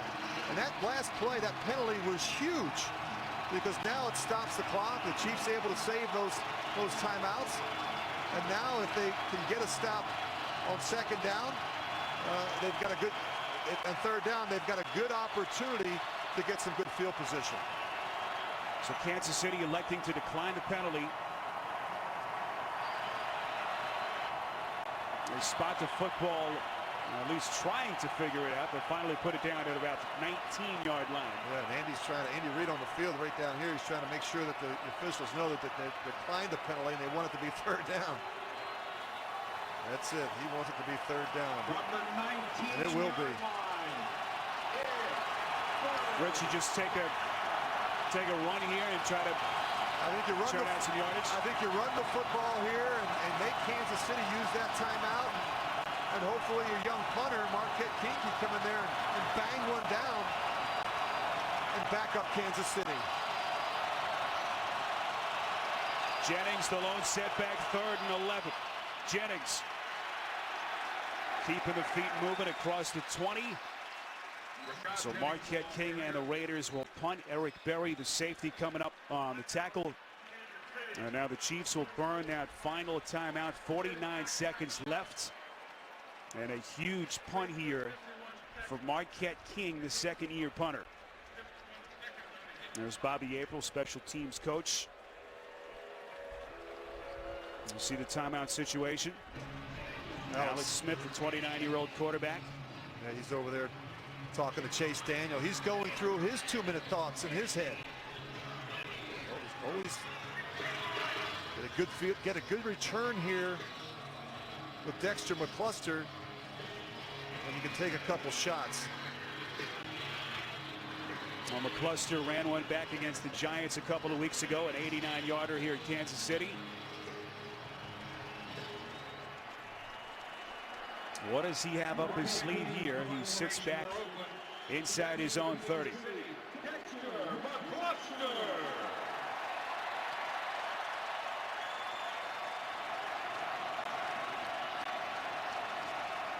King, the punter out of Fort Valley State. Oh, good one. A lot of air under that kick. McCluster backpedaling from the 15-yard line. Incredible kick. King had a 50-yarder earlier. And with the Raiders backed up, a 64-yard punt. And Taiwan Jones with the excellent coverage on the tackle. Oh, don't miss a new episode of the hit drama Person of Interest. New night and time, Tuesday, 10/9 Central. Only CBS. Rich, how about that punt? 64 yards from King. Well, that was clutch. That's how you dramatically change field position. And now, you look at the Kansas City Chiefs. They find themselves in a situation with 41 seconds left, no timeouts left. Any ball that's completed in the field of play, they've got to get up there and clock it. Incompletion here won't hurt Alex Smith. Shane Leckler, the longtime Raiders punter, moving on, of course, now in Houston. Big spot for King, backs up the Chiefs, 1st and 10. As Kansas City playing without any timeouts, look like they'll just kind of wave the white flag here and get off the field. And you should hear the boo birds. You know, every time I did this as a player, the fans would boo. You know what I mean? They'd start booing and saying, why weren't you more aggressive, with the situation? But Andy Reid's got a 7-7 game right now, and they're struggling a little bit offensively. They have to go into halftime and make some adjustments. The protection has not been good enough around Alex Smith. 2nd and 5. Smith will take one shot, incomplete. Second drop by Charles today, and the 6th drop for him on the season. We showed you that graphic earlier. Most drops among any NFL running back for Charles, who is the Chiefs' leading runner and receiver. Yeah, they're making even the simple plays look difficult. A little check down to Jamaal Charles. That thing had some heat on it. Rich, you were concerned about this Kansas City offense. A lot of smoke and mirrors you talked about, and you were right. They're struggling right now. Yeah, they've got some issues. I mean, we talked about the problems they've had at the receiver position at tight end. But Jamaal Charles is, I don't want to say it's all they have right now, but he's been a big part of their success through the first 5 weeks. What a first half for the Oakland Raiders, looking for the upset. 7-7 at halftime. Start of the 3rd quarter here in Kansas City, high above Arrowhead Stadium. 7-7 between the Chiefs and the Raiders. Spiro Dedes alongside Rich Gannon. Both defenses have been the story so far. Oakland certainly likes how this game is being played. Their defense has been the story. Just 108 total yards for the Chiefs. Yeah, they've really played well defensively, the Raiders. The Chiefs have to find a way to get the passing game going a little bit. Somebody other than Jamaal Charles in the passing game. Tight ends and wide receivers have to be more involved. The Raiders offensively, it's been all about Terrell Pryor. They've got to get the running game cranked up with Darren McFadden. All right, we take a look now at the Diet Pepsi, encouraging fans to bid on Pink Gear to benefit the NFL's A Crucial Catch campaign. Show you're fan enough by visiting NFL.com/auction to bid for Pink. As we are just about ready, 76,000 plus. And which are first half statistics through 30 minutes. Yeah, a little surprised that Alex Smith has been sacked 3 times. This offensive line, for the most part this year, has done a pretty good job. You look at the Raiders, they're the ones that have had all the injuries up front and all the changes. They're under their 3rd center, so I'm not as surprised by that, particularly when you consider Tom Bahali, Justin Houston, Derek Johnson, all Pro Bowlers on that Chiefs defense. How impressed have you been with Pryor? We've talked about the injuries that they've had, this crowd noise, a kid who hasn't started many games. How has he handled it so far? I think he's really handled himself well, Spiro. We've been talking about, he just seems to get better each week. He gets more comfortable. And I think he's playing smarter football. He had those couple interceptions we saw him week 1 against the Colts, but since then he hasn't thrown a single pick. He's done a much better job protecting the football. Ryan Succop from his own 35. And Jacoby Ford back deep in his own end zone. Faked it a couple of times and thought better of it. Takes a knee. Raiders will have it from the 20 to start the second half. Quarterback comparison, Alex Smith, a wealth of experience on Terrell Pryor. And the numbers rich in that first half. Pryor, again, just never looked comfortable against that Raiders front. No, but he's keeping plays alive with his legs, whereas you look at Alex Smith, he's struggling right now. He's struggling with his accuracy. He's not able to set his feet back there. The protection has to get cleaned up around Alex Smith. Raiders 2-3 entering week 6. 27-17 home win against the Chargers last Sunday night. Jumped out to a 7-0 lead. This is Darren McFadden across the 25 and brought down at the 27. McFadden, if you've just joined us, a question mark this week. Did not play a week ago with that hamstring strain. Quiet Rich in that first half, but they need him here in the second half. Hey, you have to stay after the running game. I mean, you don't want to turn this into a one-dimensional shootout and have to throw the ball 40 or 50 times with Terrell Pryor. And there's different ways they'll do it. You'll see them run the ball out of the pistol as well. Raiders just 90 yards on the ground in that first half. Here's how the offenses fared in that first half. You never want to start 3 and out on the road, and of course they've had, a bunch of tough drives. They had that one big one, 6 plays, 78 yards, where Pryor was able to hit Denarius Moore, but not a lot of production other than that. Raiders 22nd in the league in scoring entering play today, just under 20 points per game. 1st and 10 from the 30. Streeter in motion. Pryor has Houston right in his face, throw it away. And Rich, that's the kind of decision that you said he'll need to make from time to time. Yeah, just watching, Justin Houston come off the edge. You can't rush scared. You still have to blitz him. You're going to see him right up the top of your screen here. Just watch how he stops and breaks down. He just doesn't want Terrell Pryor to run by him. But you still have to blitz and pressure him. You just can't give him a crease or he'll make you pay. Houston a question mark today. Head and neck injury sustained at Tennessee last Sunday. Hasn't been the factor that he was through the first 5 weeks just yet. Pryor from the gun, 2nd and 10. Over the middle, incomplete. That pass deflected. The intended receiver for the Raiders, Andre Holmes, who's getting his first significant action, Rich, that 4-game suspension to start the season. And if you really watch him, he's just late with his eyes right there. Terrell Pryor started to his right. On those quick 3-step throws, you're not fooling anybody. You're not going to fool the safety of the linebackers. You've got to get your head around and find that receiver early. Rashad Jennings into the game for McFadden on 3rd and 10.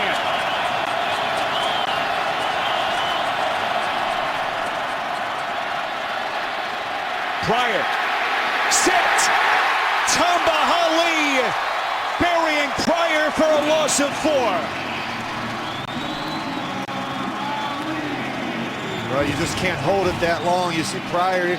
McCants is going to get beat up top by Tamba Hali, and Hali never takes his sights off of Terrell Pryor. And again, we talked about flushing Pryor to his left. 4th sack for the Kansas City defense. Alex Smith has been dumped 3 times. It has been a defensive battle so far here in Kansas City. Marquette King, a marvelous first half punt. He had a 64-yarder. This is McCluster from the 30. Well, these Raiders special teams have been sensational. 50-yard punt from King, and Alex Smith onto the field when we come back. A great sign for the Kansas City Chiefs. Brandon Albert, their starting left tackle, left the game late in the first half with what appeared to be a serious left knee injury. He is back in left tackle in front of Smith. 1st and 10, second half possession for the Chiefs. Smith giving to Charles, finding the edge across the 35 and forced out of bounds at the 38. Rich, you talked about this being a 5-0 Chiefs offense, but still having some issues offensively.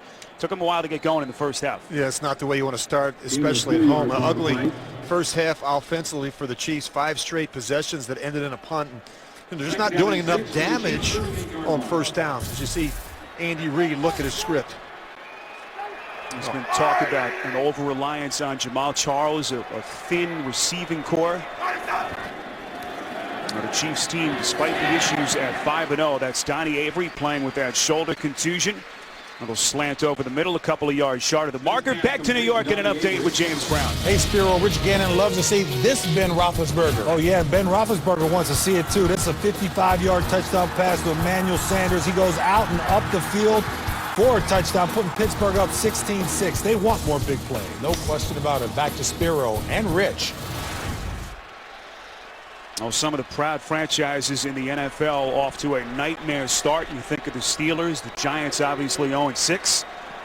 Well, Pittsburgh looking for a win today against the Jets. 3rd and 2, what a play by Smith, a little juke step.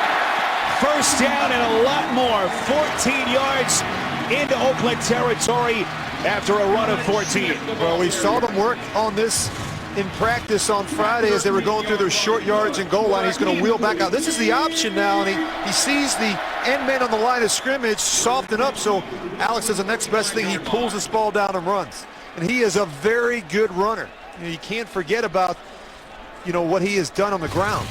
I mentioned he's their 2nd leading rusher right now. He's got over 39 carries already this season. What a start for Alex Smith in his Kansas City run here. First 5 weeks, so good throwing the football.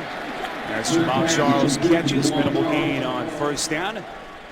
Mike Jenkins, the 60-year cornerback, on the tackle. Here's some of the biggest disappointments, Rich. What's the biggest surprise in your mind through week 5? Well, they're all surprises. I think the Giants, I don't even recognize this football team, Skuro. I mean, the turnovers have been devastating. You look at the injuries that Atlanta has had, not having Steven Jackson. Of course, Pittsburgh hasn't taken the ball away on defense through the first 4 games, which is a shocker to me. Incredible, that vaunted defense for so many years. As Jamal Charles goes for 4. Clock continues to run. We approach the 10-minute mark. An Oakland Raiders team 2-3. The first win coming week number 2 at home against Jacksonville. What a victory this would be if they could figure out how to get it against this perfect Chiefs team. Jason Tarver calling a fabulous first half with this Raiders defense. 3rd and 5 from the 40. And Alex Smith seeing something he didn't like, and they will have to burn a timeout early in the second half. Tied at 7 on CBS. Some of the pretty pictures downtown Kansas City on this Sunday afternoon. This week, don't miss the show that's in a league by itself with guys who take on all 32 teams and each other every week. James Brown, Phil Simms, Chris Collinsworth with the artistry of NFL films and the chemistry of the boys inside the NFL Wednesday at 9. Only on Showtime. Spiro Dedes, Rich Gannon, a Kansas City fan base here, 76,000 plus. Haven't had much to cheer about. A Chiefs offense that has looked awfully confused at time, having to burn a timeout a moment ago. Now 3rd and 5 from the Oakland 40. Smith flushed out, going to throw. Caught!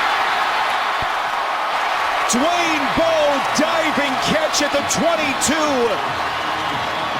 19 yards and a Chiefs first down. Well, a great effort here by Alex Smith and a really nice job by Dwayne Bowe coming back to the football. It's actually good coverage by Mike Jenkins, but the veteran does a nice job coming back down the stem. Smith pressured on the play by Houston. So Dwayne Bowe still trying to break out this season. Bit of a drop-off a year ago statistically for Bowe. And 59 catches. Smith on first down over the middle, completes to the fullback. That's Kevin Brock. That time lining up with the tight end. 9 yards. Had a big play on first down. Well, what they thought was going to be a position of strength has become a bit of a concern, the tight end position. I think that both McGrath and Brock have filled in and done a nice job, but Mowiaki goes down in training camp, and they've had injuries to Fasano and Kelsey, and got a lot of youth and inexperience there, and it's hurt him a little bit in the passing game. Andy Reid told us when he took the job, he thought that the tight end spot was one of their strengths. But Rich mentioned the injury. Smith wrapped up, eluding the sack. Running sideline, an incredible play as Alex Smith pulling himself back off the ledge and picks up positive yardage. Well, this is just a great individual effort by Alex Smith. Again, he's having to step up in the pocket. Now they've got him, and he's stronger than you think. He just fights out of the grip of the defender, and this is what he does. I mean, he can make some plays as well with his legs. Jason Hunter had him, just couldn't get him on the ground. You don't think of Alex Smith as a mobile quarterback, but he can run. He's proven it in his 8+ years in the NFL. That time a first down run, 1st and 10, just outside the 10. Smith going through his progressions, throwing left. Avery fumble on the play, and Oakland has it.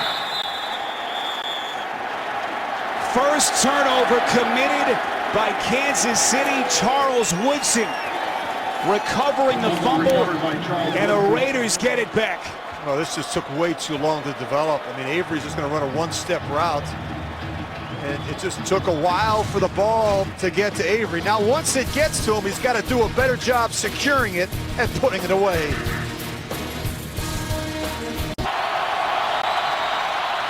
After the Chiefs turnover, 1st and 10, Raiders inside the 10. Pryor putting a little air under it, finding the fullback Marcel Reese for a pickup of 5. Penalty marker thrown. It's coming back. Pass interference.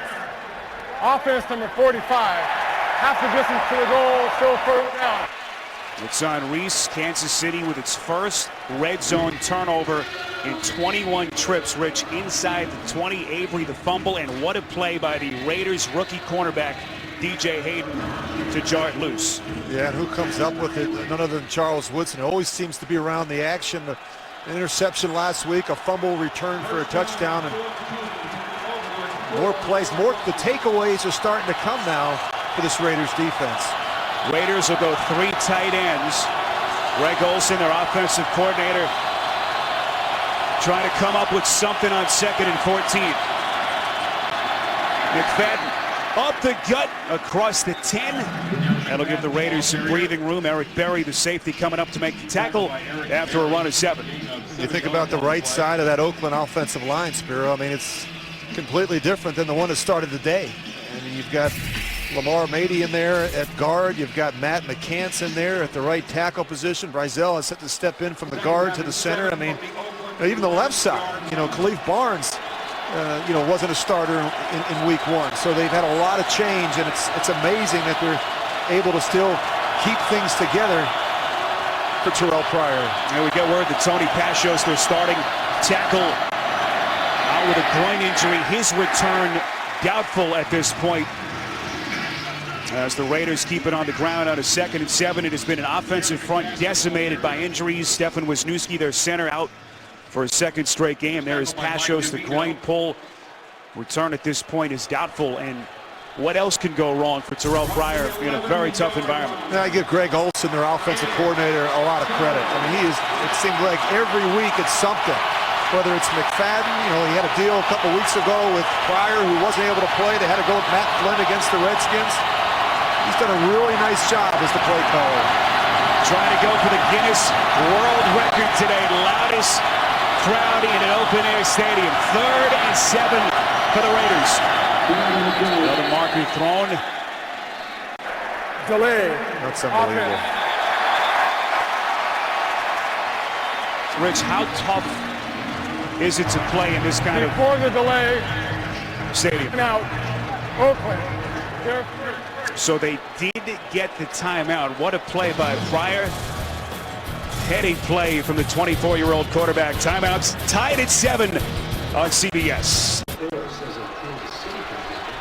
Well, the RUC here in the stadium started in 2012 by the Hunt family. Is the Chiefs art program designed to celebrate regional art, providing educational opportunities and engaging the community in a way that touches individuals of all ages and walks of life. We gave the credit, or I did, to Terrell Pryor that last time out. It came from the Raiders sideline, and the spot which of that shot clock and play clock, very difficult. Yeah, it's not in your vision. Look, this is becoming a reoccurring theme with Terrell Pryor. He's got to do a better job locating that 25-second clock before every snap.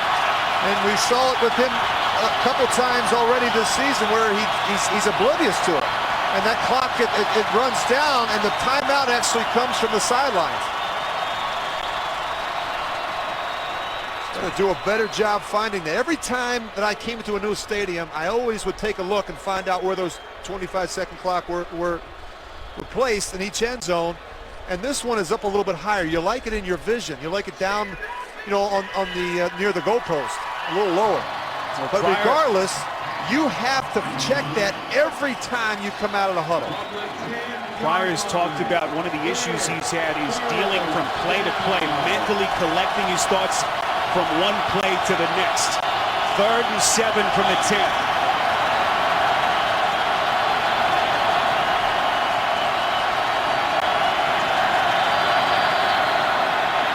Penalty marker flies. Free play for the Raiders. Pryor's going to run. 1st down, out of bounds. Across the 20, and now I believe it's coming back. Rich, they cannot hear the whistles. We've had a couple of pre-snap penalties. They just keep playing through. There's no play before the snap. False start, illegal snap. Offense, number 65. Half the distance to the goal, still 3rd down. Mike Brizell, the man stepping in for the injured Andre Gerard. 3rd center, Rich, for the Raiders. And just watch him. He brings his head up. I didn't see anything wrong with that, honestly. I don't know why they threw a penalty on the center there. He's allowed to bring his head up. He's allowed to turn to his side to make a call to the guard or the tackle. You have to allow him that freedom and flexibility at the center position. After the penalty, 3rd and 13 from the 5. Chiefs showing blitz, drop back, Pryor to McFadden, across the 15, still going. McFadden getting the first down. What a play by McFadden, 16 yards and an Oakland first down. And this is the thing that McFadden can do for you when he's healthy. I mean, he is a hard, powerful runner, but also has great speed. Just watch him at the end here. Watch him how he just lowers his head and keeps running. This is a really nice play call here, too, by Greg Olsen. They run the screen, they're backed up, trying to get some positive yardage, and McFadden bust out. High snap fielded by Pryor, 1st and 10. They give to Jennings as McFadden gets a blow. There's never been a question, Rich, about McFadden's talent and ability. It's always been a durability concern with him. Last week, the hamstring, 24th game he has missed in 5+ years. And at some point you say to yourself, I mean, is it bad luck, or is it just a guy that has a difficult time staying on the field? And I always say your greatest ability is your availability. I mean, this team needs you each and every week. Come up on 4 minutes to play, 3rd quarter. 2nd and 8 from the 24. Pryor airing it outside line, nearly intercepted. Marcus Cooper, the rookie, calling for the offensive interference. No penalty, and it'll be 3rd and long. That was really nice coverage there by the rookie, Marcus Cooper. And here's this. Cooper's a free agent. He's come in as a rookie. He's really done a nice job. He has the size, and actually that one hits him in the face. He's got the size, he's got the long arms, he's got the length that you're looking for at the corner position. Cooper signed off waivers from San Francisco just prior to the opener. This kid has come out of nowhere, 7th round pick of the Niners. Bob Sutton said, we threw him in on the scout team. Couldn't keep him off the field. Another delay of game. That's incredible. He's not even looking at the 25-second clock. 5-yard penalty is still 3rd down. Rich, it's just a brain lock, isn't it? Well, you got to. I mean, if you're Dennis Allen, I mean, you've got to tell Pryor, hey, look, every time you break the huddle, just take a peek, see where you're at. And part of the problem is that he's having to do more at the line of scrimmage. In the past, he relies on Wisniewski, the center, to make all the calls and to clean things up front. But now Pryor's having to do more of that, and now it's taken away from the other things he needs to do, and that's mostly look at that 25-second clock. It's the 2nd delay of game penalty against the Raiders. 3rd and 13. Pryor, back foot throw, it's intercepted. And the first major mistake by Pryor, Quentin Demps with the pick.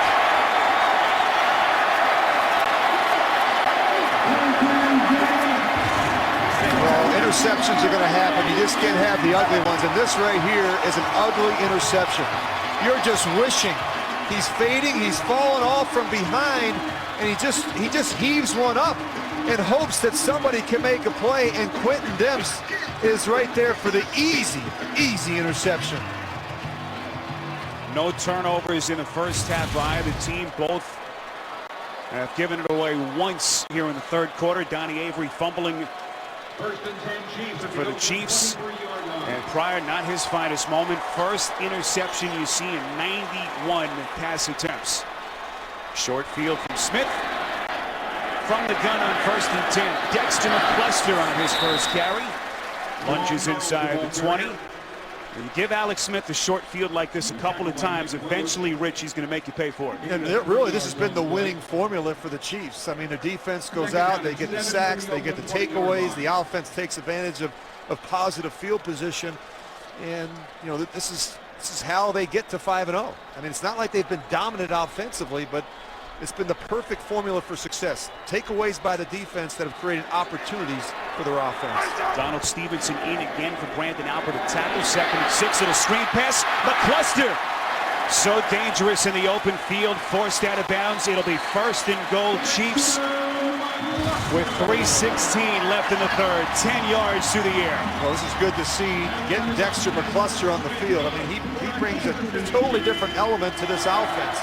He's got great speed and great playmaking ability. We saw him get a carry earlier, and now he gets a quick screen on the perimeter. Slow start for Smith, now 13 of 25 for a $127. 1st and goal inside the 10. Draw play, Charles inside the 5. Charles a touchdown run in the first half. That time 5 as the Chiefs inch closer. Yeah, really nice hole here for Jamal Charles. Look at that. They do a nice job, the center, Rodney Hudson, getting up on the 2nd level.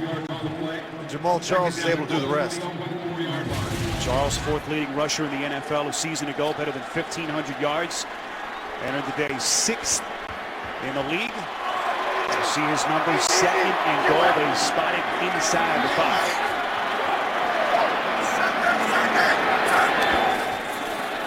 Smith rolling out, throwing incomplete, and a late marker coming in from the back corner of the end zone. Anthony Sherman, 3rd-year fullback from Connecticut, the receiver. That's going to be a hold defensively, I think, on Tracy Porter. He was locked up on Dexter McCluster. Before the pass, holding, defense, number 21. Half to the goal, automatic, 1st down. It's actually on Mike Jenkins. Jenkins is outside on Bo. Well, right there, he grabs him. There's really no reason for it. The Raiders defense had 5 takeaways at home against the Chargers last week, desperately trying to hold here after the prior pick. The Chiefs have not been good on 3rd down. You saw it a moment ago. 8th penalty for the Raiders. 1st and goal, Chiefs from the 2.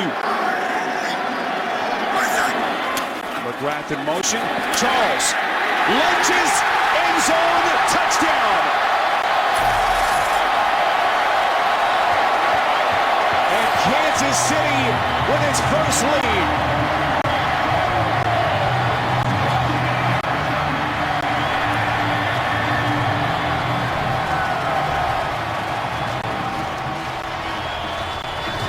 They like to get Jamal Charles lined up in the eye behind the fullback, and he just does a nice job here with the 2nd effort. You just see him, he's always leaning forward at the end of runs.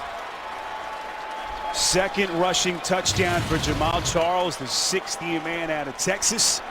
5th of the season.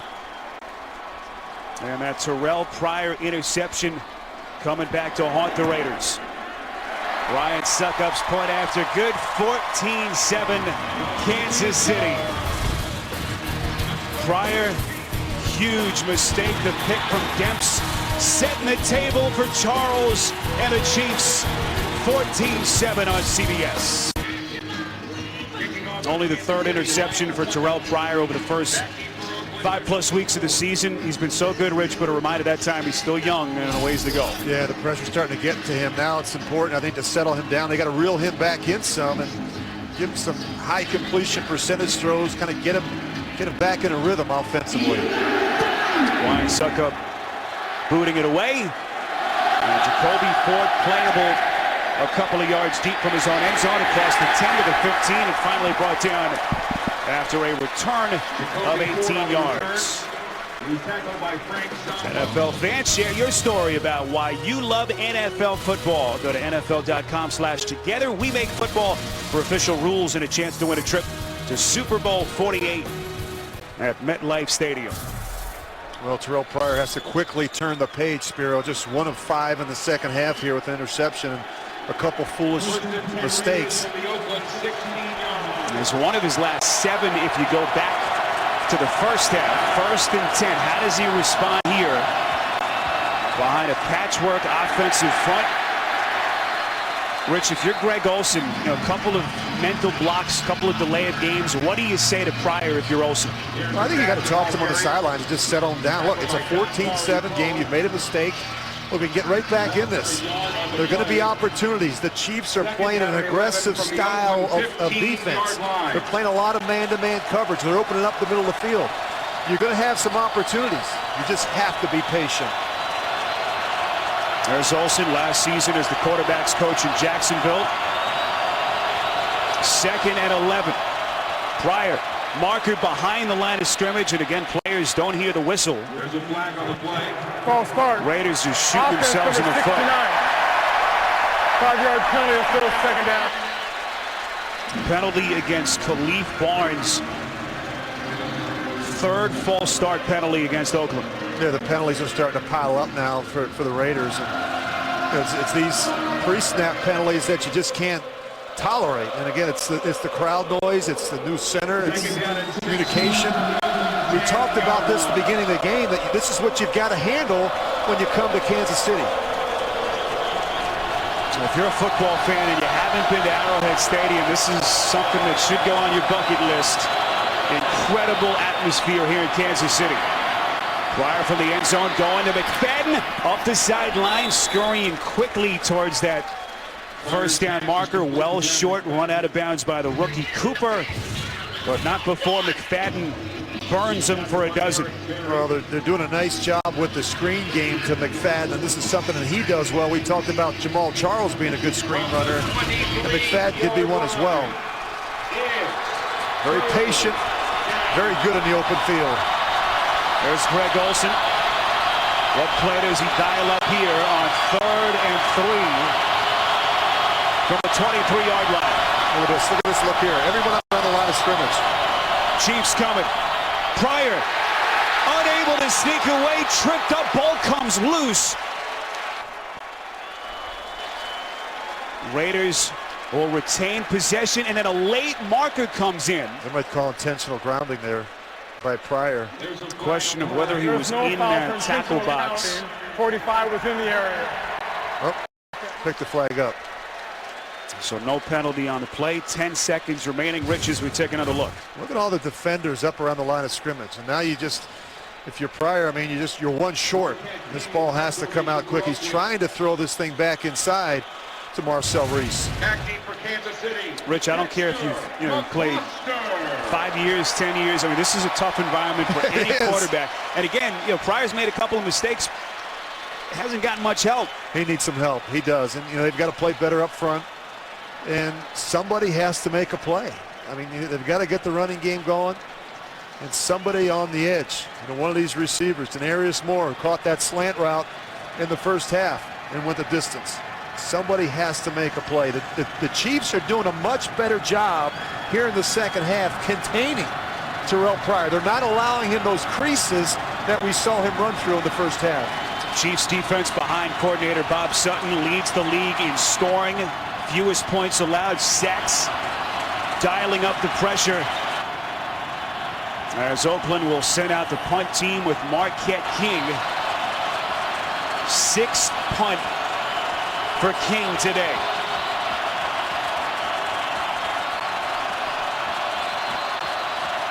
This kid has had an incredible day punting the football. And another booming kick. McCluster from his own 30. Going nowhere. Boy, Marquette King, big shoes to fill for the departed Shane Lechler, and he is earning his paycheck today, Rich. What an afternoon he has had. The Raiders have been spoiled with good kickers and punters. I mean, Shane Lechler, I think maybe the best ever. And of course, King has come in and done a nice job. Not only has he done a good job booting the ball, but they've done a great job with their coverage units. And again, a reminder, aerial coverage of our game today being provided by MetLife.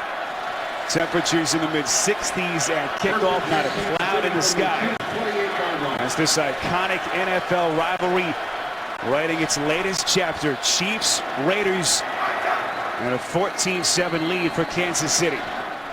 Final play of the quarter, 1st and 10. It's Charles over center, 4 yards.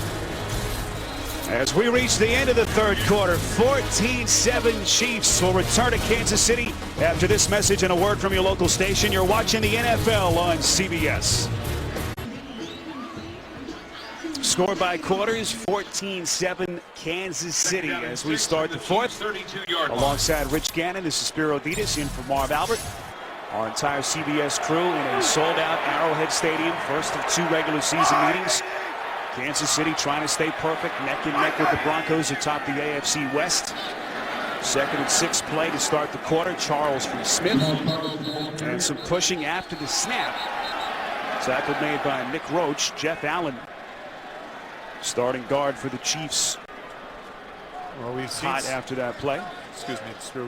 We've seen some pistol now from the Chiefs as well. And former Nevada coach Alt was with the team in the preseason, and Alex City likes it. You know, you can certainly run all the power plays at it, out of it, and you can also run the play action. It'll hurry up on 3rd and 4. Smith eluding the sack, throwing sideline, able to get rid of it. Jason Tarver, Raiders defensive coordinator, looks like he's okay. Said it earlier, there's not a more excitable coach in the NFL than that man, Jason Tarver, as the Raiders get the stop that they wanted. Yeah, they're doing a good job forcing Alex Smith outside the pocket. And again, I think that these corners have really played well in the secondary. They've dominated these Chiefs receivers. They forced Alex Smith to make some contested throws into tight coverage, and they're winning those one-on-one battles. Told you about the close bond between Tarver and Alex Smith, 7 years coaching and playing for the 49ers. Excellent punt. Colquitt fielded inside the 10 and an end-around play. Oakland going up their bag of tricks. It's DJ Hayden, the rookie quarterback. Raiders sideline screaming for a hit out of bounds.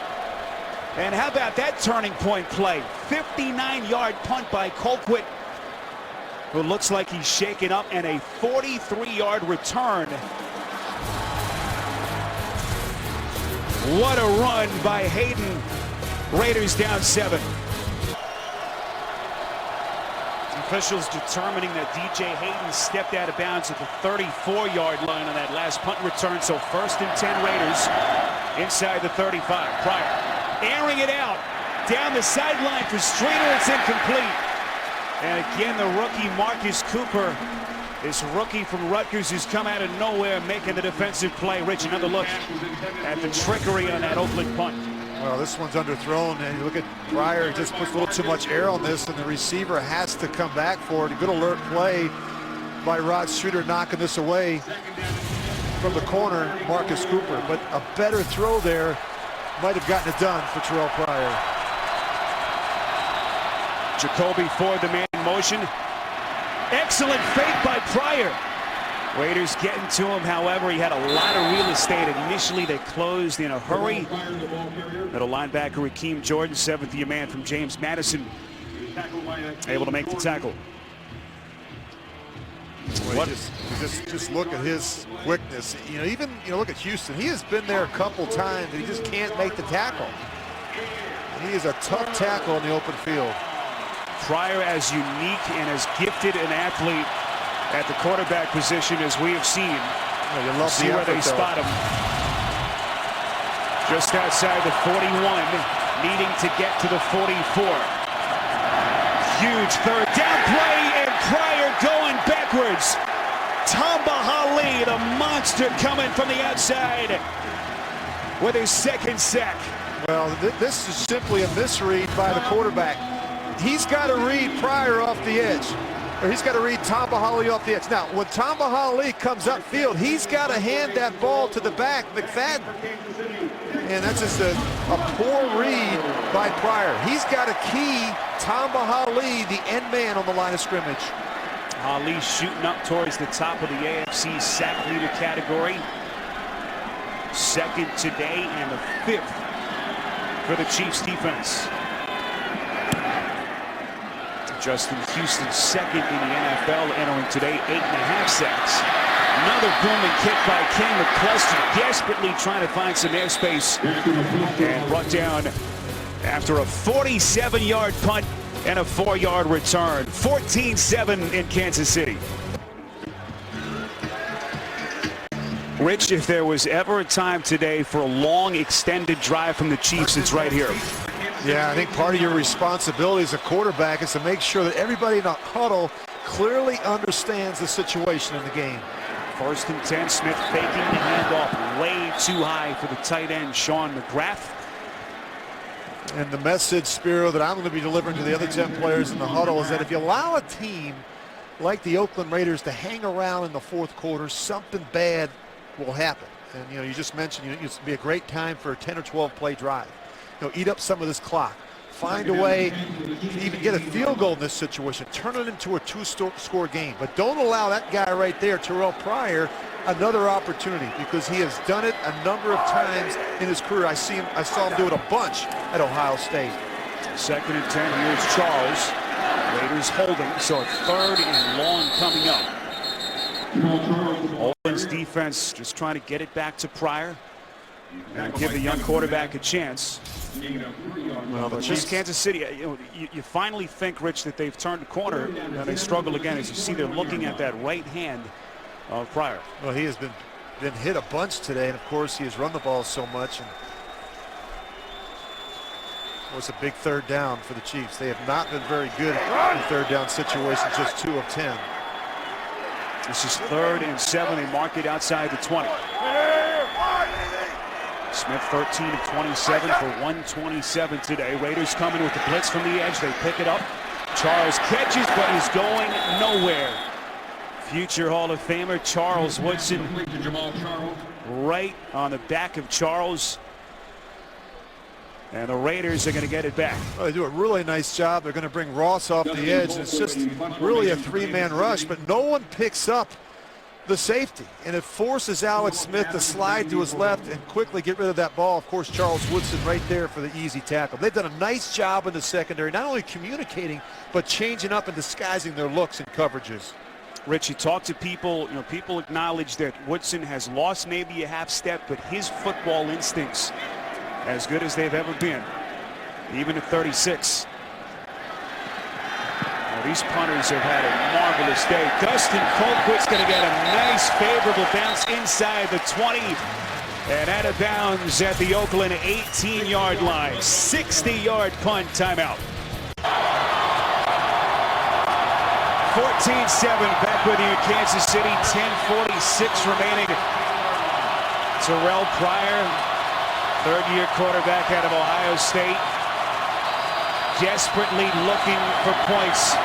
Down 7, 1st and 10. 12 play to McFadden. Quiet start from McFadden, coming back from the absence last Sunday with the hamstring strain. And can this Oakland offense find some consistency, Rich, against this defense? It's been so good. They started well, but boy, they have tailed off here over the last couple of quarters. Yeah, but look at the last 6 drives, Spiro. I mean, it's been ugly. Just can't get anything going. Of course, the interception that led to the Chiefs' touchdown. And sometimes when that train bounces off the track, it's hard to get it back on. And right now, that's the problem right now for Pryor in this offense. 2nd and 8. Pryor's going to run. Racked up, and Justin Houston finally got to him. Yeah, this is a little too quick for Terrell Pryor. Watch how quickly he pulls this thing down and runs. He's not even, the protection's adequate. He's not even giving the route concept a chance to develop. And he is out of rhythm right now. He is beginning to rush his mechanics, his footwork, and his decision-making. Greg Olsen talked about trying to simplify the playbook, making things a little bit easier for Pryor. But he is shaky of late. 3rd and 8. Chiefs coming again. Pryor over the middle, marker thrown. Denarius Moore, the intended receiver. And now we await the penalty. Again, it's that right hand that appears to be bothering Pryor. They were looking at it on the sideline before that last possession started. Here's Mike Carey. Offside. Defense number 29. 5-yard penalty still 30. So it's a 5-yard penalty against the safety, Berry, who was beaten on the coverage on the Oakland touchdown, Rich, early in the game. Yeah, is a very active safety. I mean, he wants to be where the action is, down around the line of scrimmage. He's a guy that can play at all three levels of the defense. Just a little bit of a mental error there, jumping off sides. Well, this is where the Chiefs defense has been at its deadliest. Third down plays. See what Pryor has done, struggling today on third down. 3rd and 3.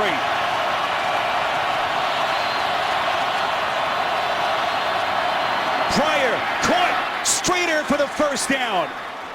One of the biggest offensive plays of the day for the Raiders. 13 yards, and Streeter's shaken up. They might want to start helping Marcus Cooper. That's where the Raiders are attacking. And it's a really nice throw now by Terrell Pryor. It's a nice job holding the safety. Good job. The receiver using his hands to get off that press man-to-man coverage. Streeter, who came out of nowhere, one of the surprise receivers in the league a year ago. McFadden trying to find the edge. And Rich, you have to think those are the kind of throws to help get Pryor going, those quick slants over the middle, right? Yeah, and I think simple reads, you know, where he's not having to read the full field. The quick three-step game, mixing in the screens and those type of things. Just high completion percentage throws to get Pryor back in a rhythm. Terrell Pryor, the young man, 24 years of age. 3rd-round pick in the supplemental draft in 2011, trying to breathe life into this Raiders franchise, looking for an enormous road win here in Kansas City. 2nd and 7. Pryor to the sideline, finding Jennings. First down, Oakland to the 50. 9 yards before Sean Smith made the stop. Well, they're doing a really nice job formation. Look at all the offensive players on the right side of the ball. They keep both tight ends into block, and they're able to sneak Rashad Jennings out into the flat. So Greg Olsen trying to be a little bit more protection conscious right now, which makes some sense when you consider how much Pryor has been hit here in the second half. First catch in the day for Jennings, back from his hamstring tweak last Sunday. 6th play of the drive, 1st and 10. Pryor, marker thrown. Pass falls incomplete. And again, the right hand of Pryor. Haven't been given an injury update, but Rich clearly bothering him. Offense number 63. 10-yard penalty for first.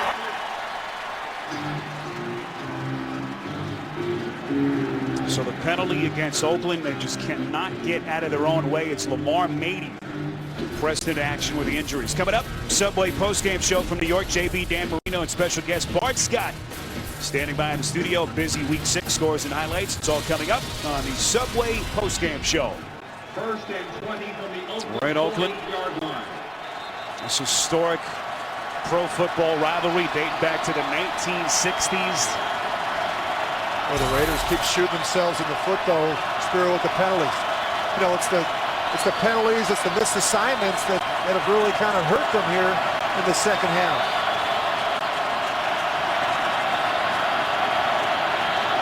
First and 20. Pryor, play action. Chiefs coming, and Pryor smacked Tamba Hali, putting the Chiefs on his back. 4th sack for the Pro Bowler and number 7 for the Chiefs. Well, they just can't handle Tamba Hali right now. He's going to come off the edge, and the tackles are really struggling. McFadden's even in there to try and help out, and Pryor has to get rid of the football. He just doesn't have that time right now in the pocket. They are struggling on both edges. The Cants on the one side, Pashos is out. They are beat up now along this offensive line. Chiefs lead the league in the sack department. That time, Oakland losing a dozen. Delay a game again. Offense, 5 yards for 2nd down. Terrell Pryor clearly underwhelmed at the moment. Rich, the 3rd delay of game penalty, just inexcusable in the NFL. Yeah, and Greg Olsen's trying to help him out. I mean, there's not a lot more you can do. I mean, he's getting the plays in quick. We've been watching that. Pryor's got to do a better job. I mean, what else can you say? I mean, you've got to look at that 25-second clock. Right now, it's a problem. It's at 13 seconds. It's at 10. And they're not even getting lined up. And what's making it even worse is that the Chiefs keep moving around, giving confusing looks defensively. 2nd and 37. Pryor made one guy miss, but not the second. Eric Berry. And it goes from bad to worse for the Raiders. Spiro, they're just going backwards. I mean, they've got to start running the football here. I mean, look, Pryor's just running all over the place. And the pressure's getting to him. And Eric Berry, their Pro Bowl safety now, has been busy in the backfield today for the Chiefs.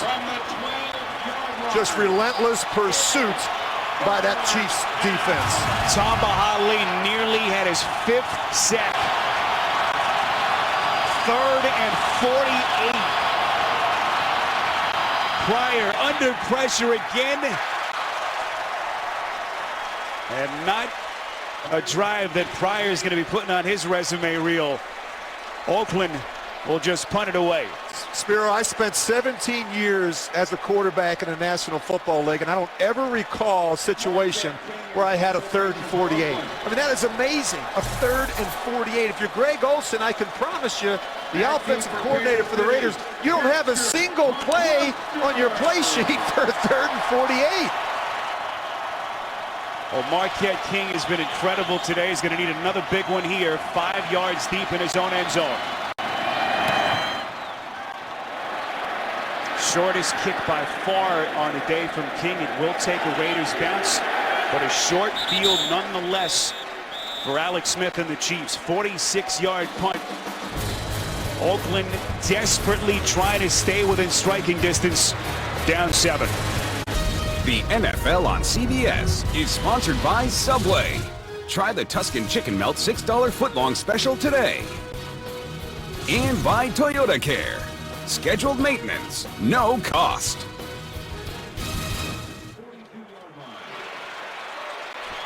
Well, Chiefs offense that has been hot and cold today. Trying to put this game away here. 5:26 remaining, up 7. Jamal Charles on 1st and 10. As Charles now approaching 60 yards on the ground. Next Sunday, the NFL on CBS coming your way with another huge doubleheader. First, AFC East rivals Tom Brady and the Patriots take on Geno Smith and the Jets. Then Joe Flacco and the Ravens against the Steelers or the Texans Chiefs. Check your local listings, beginning with JB, Dan Shannon, Coach and Boomer on the NFL Today. Alongside Rich Gannon, Spiro Diaz in for Marv Albert, our entire CBS crew from Kansas City, 2nd and 9 from the 43. Smith, airing it out, had Avery, but he overthrown. Boy, if you're Alex Smith, that's a throw that you have to make. I mean, Donnie Avery, he's going to beat the rookie corner, DJ Hayden. Now give him a chance to make a play. You look at Avery, not a lot of catches, just 16 of them coming into today's game, but 5 of them have gone for 25 yards or more. They need to find a way to get this guy the ball. And you can just see the frustration from Avery. We haven't seen Smith struggle like this so far this season. One of the rare opportunities he's had to go downfield against this Raiders secondary. 3rd and 9, huge play, incomplete. What a wasted drive right there. What a wasted opportunity. They get good field position. And what an ugly 2 throws in a row from Alex Smith. He misses Avery. And then a simple throw he makes look difficult to A.J. Jenkins. And now the Raiders will get another opportunity. I've said this a number of times, Spiro, today. If you allow a team at home to keep hanging around, something bad's going to happen. A drive there, they had good field position. If they would have found a way to put a drive together and get a field goal, this game would have most likely have been over. Well, the problem, of course, for the Raiders is that their quarterback's confidence suddenly is plummeted after that last nightmare drive that had him at 3rd and 48. Punt by Colquitt into the end zone. Not the result he wanted on that play. 58-yard punt on his 8th kick of the afternoon. Another reminder coming up, the Subway postgame show will send you to New York. JB, Dan Marino, and special guest Bart Scott in the studio. All the scores and highlights on the Subway postgame show coming up next. Well, this first down play is going to be important. I mean, that last series for the Raiders was ugly. 38 negative yards when you look at the penalties and sacks the last drive. So the yards lost today with sacks and penalties for the Raiders. One thing that Smith understands, and he touches on it all the time. Win the battle of field position. He doesn't bowl you over with numbers, but this is the kind of quarterback Alex Smith has been. Not giving his opponent a short field. 1st and 10 from the 20. Pryor to Jacoby Ford up the sideline and forced out of bounds right at that first down marker. 11 yards and an Oakland first down. Well, I really like the call by Greg Olsen. It's going to come out of Pryor's hands quickly. You know, the quick screen on the edge to Jacoby Ford. You see the other receivers downfield blocking. They can't afford to hold the football. They're having a difficult time protecting up front.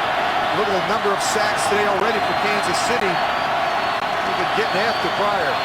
First catch of the day for Ford. 1st and 10. Draw play, handoff to McFadden, finding the edge. Out past the 34, close to the 35. Quentin Demps forcing him out after a pickup of 5. So what does Greg Olsen have up his sleeve here? Richie wrote his master's thesis in college on developing a quarterback, and boy, he's going to put everything in his power to the test here to try to get 7. And he's got to do it with the issues he's having up front with the offensive line. And again, quick throws. Get the ball out of your hands quickly. Someone's going to have to win against all the press man-to-man coverage that the Chiefs have been playing in the second half. 2nd and 5. Pryor intercepted by Cooper. Cooper tackled at the 32nd Raiders turnover, and a 2nd pick thrown by Pryor. Well, remember now, Cooper got beat with the slant route in the first half. The Raiders come back with a very similar play. They run the slant, it comes out of the hands a little late.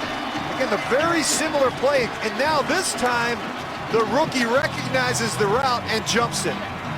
Really alert play by Marcus Cooper. And if you're Denarius Moore, you just got to keep fighting. You got to be able to cross the face of the corner. Cooper starting for the injured Brandon Flowers, who's out for the 2nd time in 3 weeks of knee injury. And what a moment for a kid who has come out of nowhere for these Chiefs. Marcus Cooper, the first-year player out of Rutgers.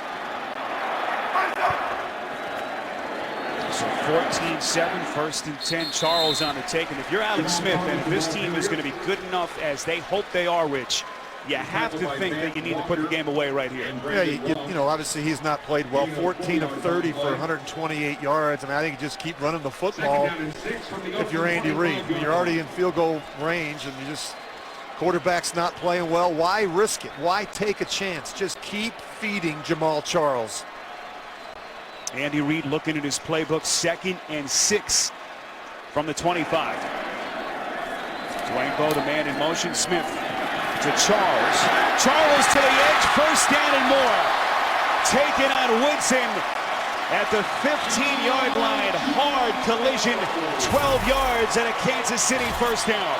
Yeah, the only thing you like to see Jamaal Charles do is stay in bounds. But a really nice run by Jamaal Charles. He's downhill. He's following his fullback, Anthony Sherman. And this is what he wants to do. He wants to get out on the edge of a defense where he can use his speed. Jamaal Charles, 74 yards on 20 takes. Couple of touchdown runs today. And the Chiefs looking for the knockout punch. Maybe run the same play. Sure do. Charles kind of lost his footing. We touched on the blisters that Charles has been dealing with. Richie's been soaking his feet every waking moment during the week. We asked Andy Reid about it. Andy told us Charles has the ugliest feet he's ever seen in 14 years of coaching. I don't know, but they work, though. You think about this kid and what he's meant to this team.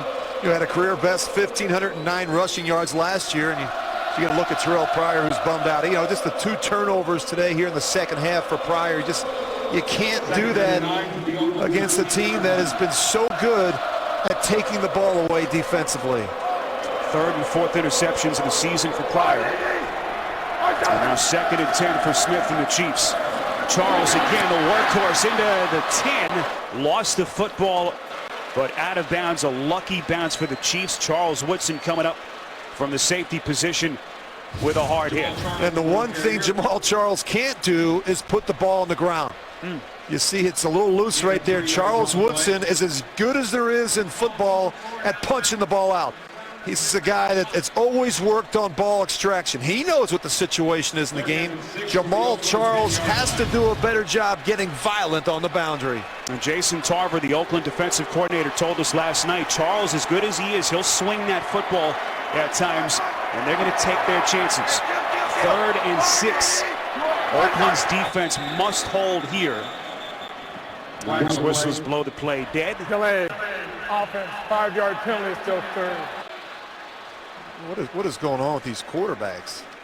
Look at the frustration from Andy Reid. Alex Smith, he's a veteran guy. He should know better. You take these delay of game penalties in the red zone. I mean, just it's not been a pretty day for this Chiefs offense. It's been hard to watch. All the talk and excitement here in Kansas City, a franchise finishes 2-14 a year ago, one of 3 remaining unbeatens, the Broncos and the Saints. The other 2. This ball's going to come out quick. Boy, you got man-to-man coverage right down here at the bottom. 3rd and 11. Smith flushed out. Incomplete. Too low for Charles.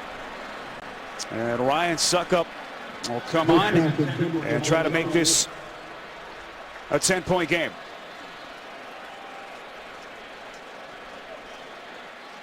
Well, we still have the 2-minute warning remaining. Raiders have 2 timeouts left. And here is Succop now, first in Chiefs history, hitting better than 81% of his field goal attempts. 12 of 15 in his career against Oakland, this one from 33 yards.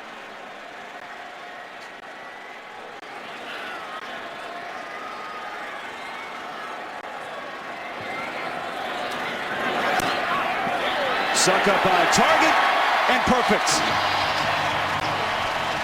17-7 Chiefs. The kick is good. The score, Chiefs 17, Raiders 7.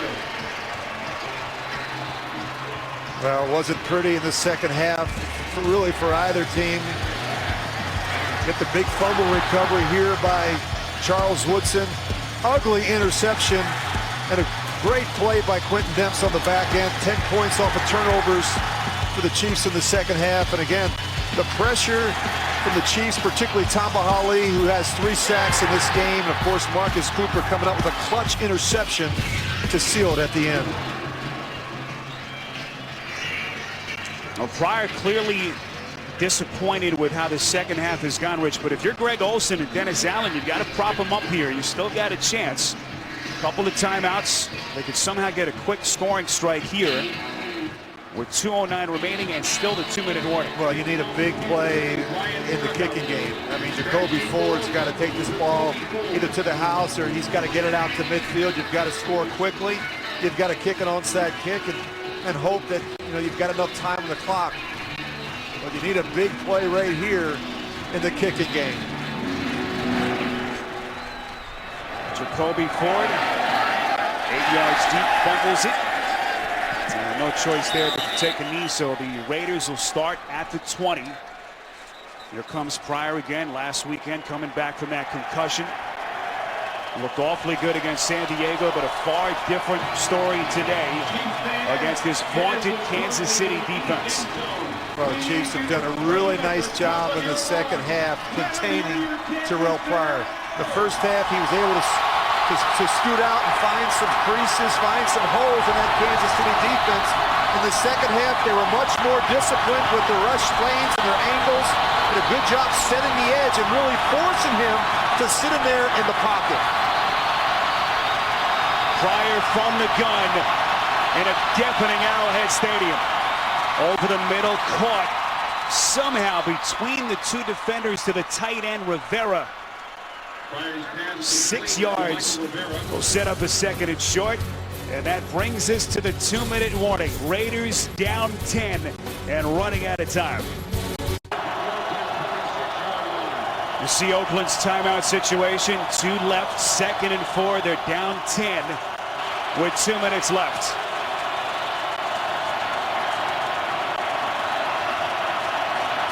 Marcel Reese, the fullback in the backfield. Pryor throwing sideline. It's caught Denarius Moore had the 39-yard touchdown earlier, and Rich, that has to be the strategy, right, for Pryor, throwing sideline and trying to get out of bounds. Yeah, you got to try and use the boundary, but they've got to pick up some chunks. They've got to be able to throw the ball down the field. The Chiefs are going to try and force things back inside. They'll allow them to complete things underneath and rally to make the tackle to keep this clock moving and force the Raiders to use those timeouts.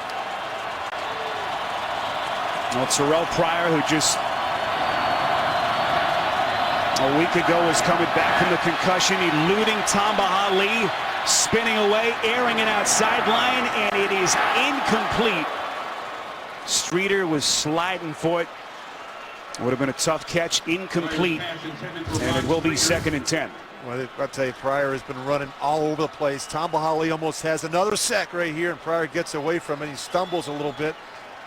Better throw here. And you have a tendency when you're running to your left as a quarterback to miss that throw behind the receiver. You have to use the boundary. Again, 2 timeouts left for the Raiders. Tamba Hali, whom Rich just mentioned, 3.5 sacks officially for the Chiefs. And they're coming again, 2nd and 10. Pryor intercepted. Hussein Abdullah, and it's going to be a pick 6.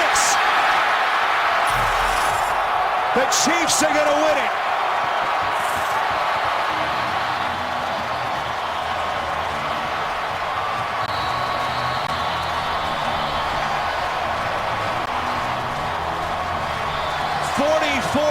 On the interception returned by Abdullah, the 50th man out of Washington State.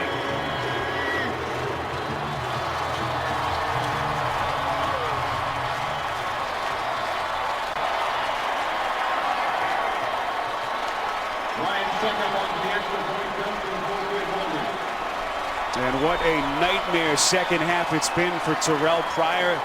3rd interception and the final blow for the Chiefs. 24-7 with 1:34 remaining. Well, we go back and look at the interception here in all 22. Now, see the safety, he's in the middle of the field, but what he's going to do after the snap, he's going to haul over here to his left. And what happens is they're trying to run the corner route, and the nickel, Abdullah, knows that he's got help over the top. So what does he do? He trails and falls behind underneath the receiver, knowing that he's got help over the top from the free safety. Again, playing man-to-man coverage with help over the top allows Abdullah to be more aggressive and play that trail technique. Well, you see there, Rich, 5th return touchdown of the season for the Chiefs, and what a story that man is. Hussein Abdullah, 28 years of age. He and his brother Hamza, an 8-year NFL veteran, both devout Muslims, stepping away, putting their careers on hold last year, making the pilgrimage to the holy city of Mecca, shocking friends and family. Abdullah trying to get back into the NFL upon his return. Chiefs gave him a non-guaranteed 1-year deal. And what a moment for Abdullah.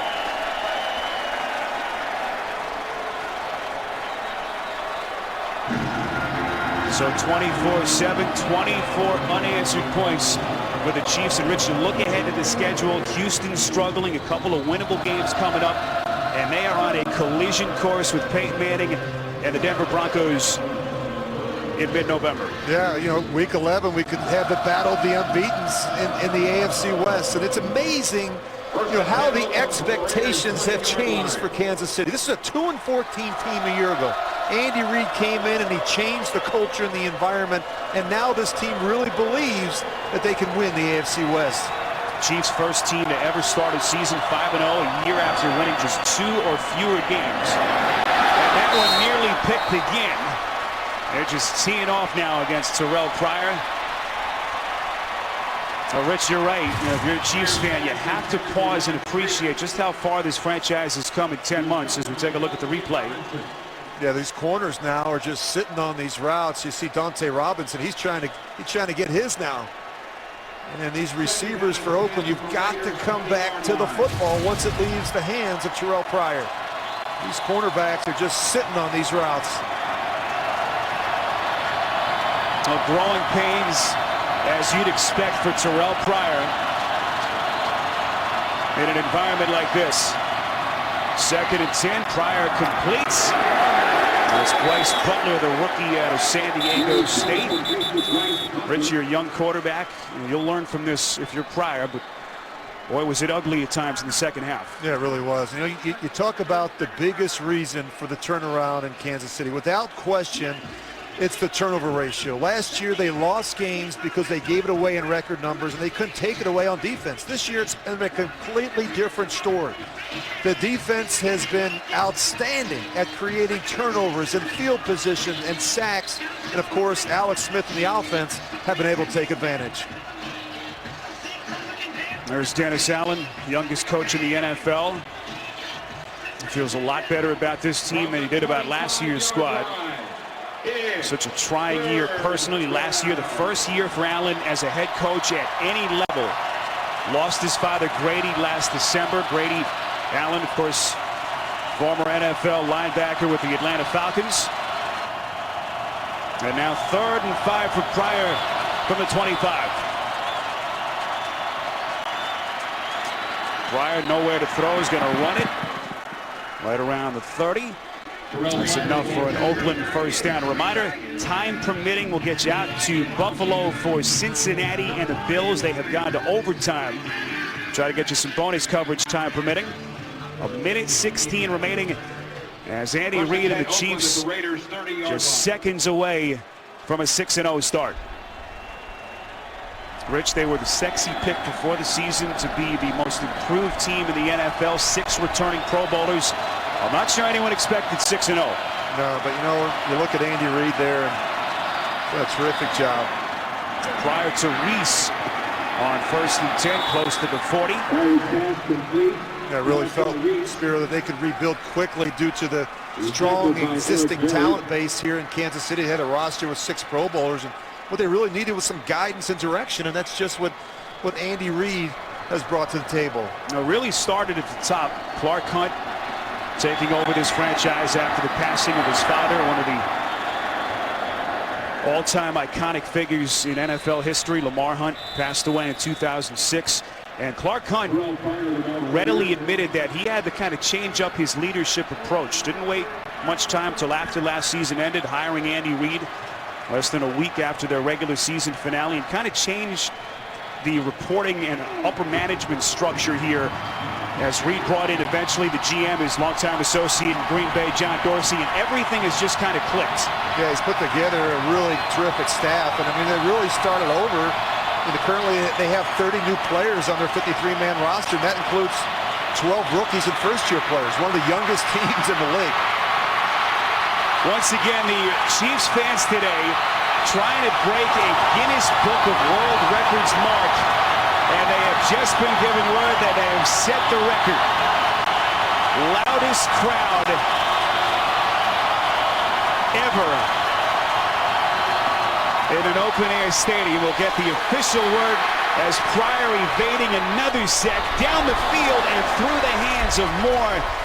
It was deflected, and that breaking Moore's concentration. So 4th down coming up. We have really seen good defensive play, really, by both of these teams, Spiro. And you look at the corners and how they've played, really, for both teams. The Raiders dominated the Kansas City receivers, and of course, as you look at Eric Berry, the Pro Bowl safety for the Chiefs, the corners and the secondary of Kansas City has been outstanding. Bob Sutton has put together a terrific plan for the Raiders. Andy Reid tried to hire him twice in Philadelphia. Rex Ryan wouldn't give him permission. They have finally hooked up in KC as Moore makes the 4th down catch. 1st down. Again, a reminder, time permitting, we will send you to Buffalo. Bonus coverage as the Bengals and the Bills are playing in overtime. Final 20 seconds here as the Oakland Raiders' long 6-game winning streak in Kansas City will come to an end. Pryor across his body again, finding Streeter inside the 35 and out of bounds with 6 ticks remaining. That one for 18 yards. Well, I really believe the Chiefs have found their answer quarterback, Coach Spiro. And this guy wasn't pretty today. He's got to clean up some things in his game and do a better job protecting the football, but he gives them hope. He gives them a spark that they haven't had in a long while at the quarterback position. And they have just announced the all-time Guinness World Record, loudest crowd ever in an open-air stadium. That is a world record.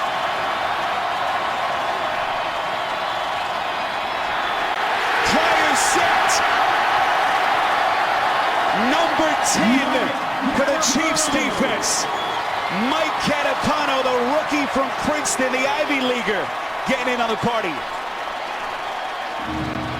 Ladies and gentlemen, the Kansas City Chiefs And at the final play, as Andy Reid and the Kansas City Chiefs try to stay neck and neck with Peyton Manning and Denver, winning it 24-7. We send it to New York and James Brown.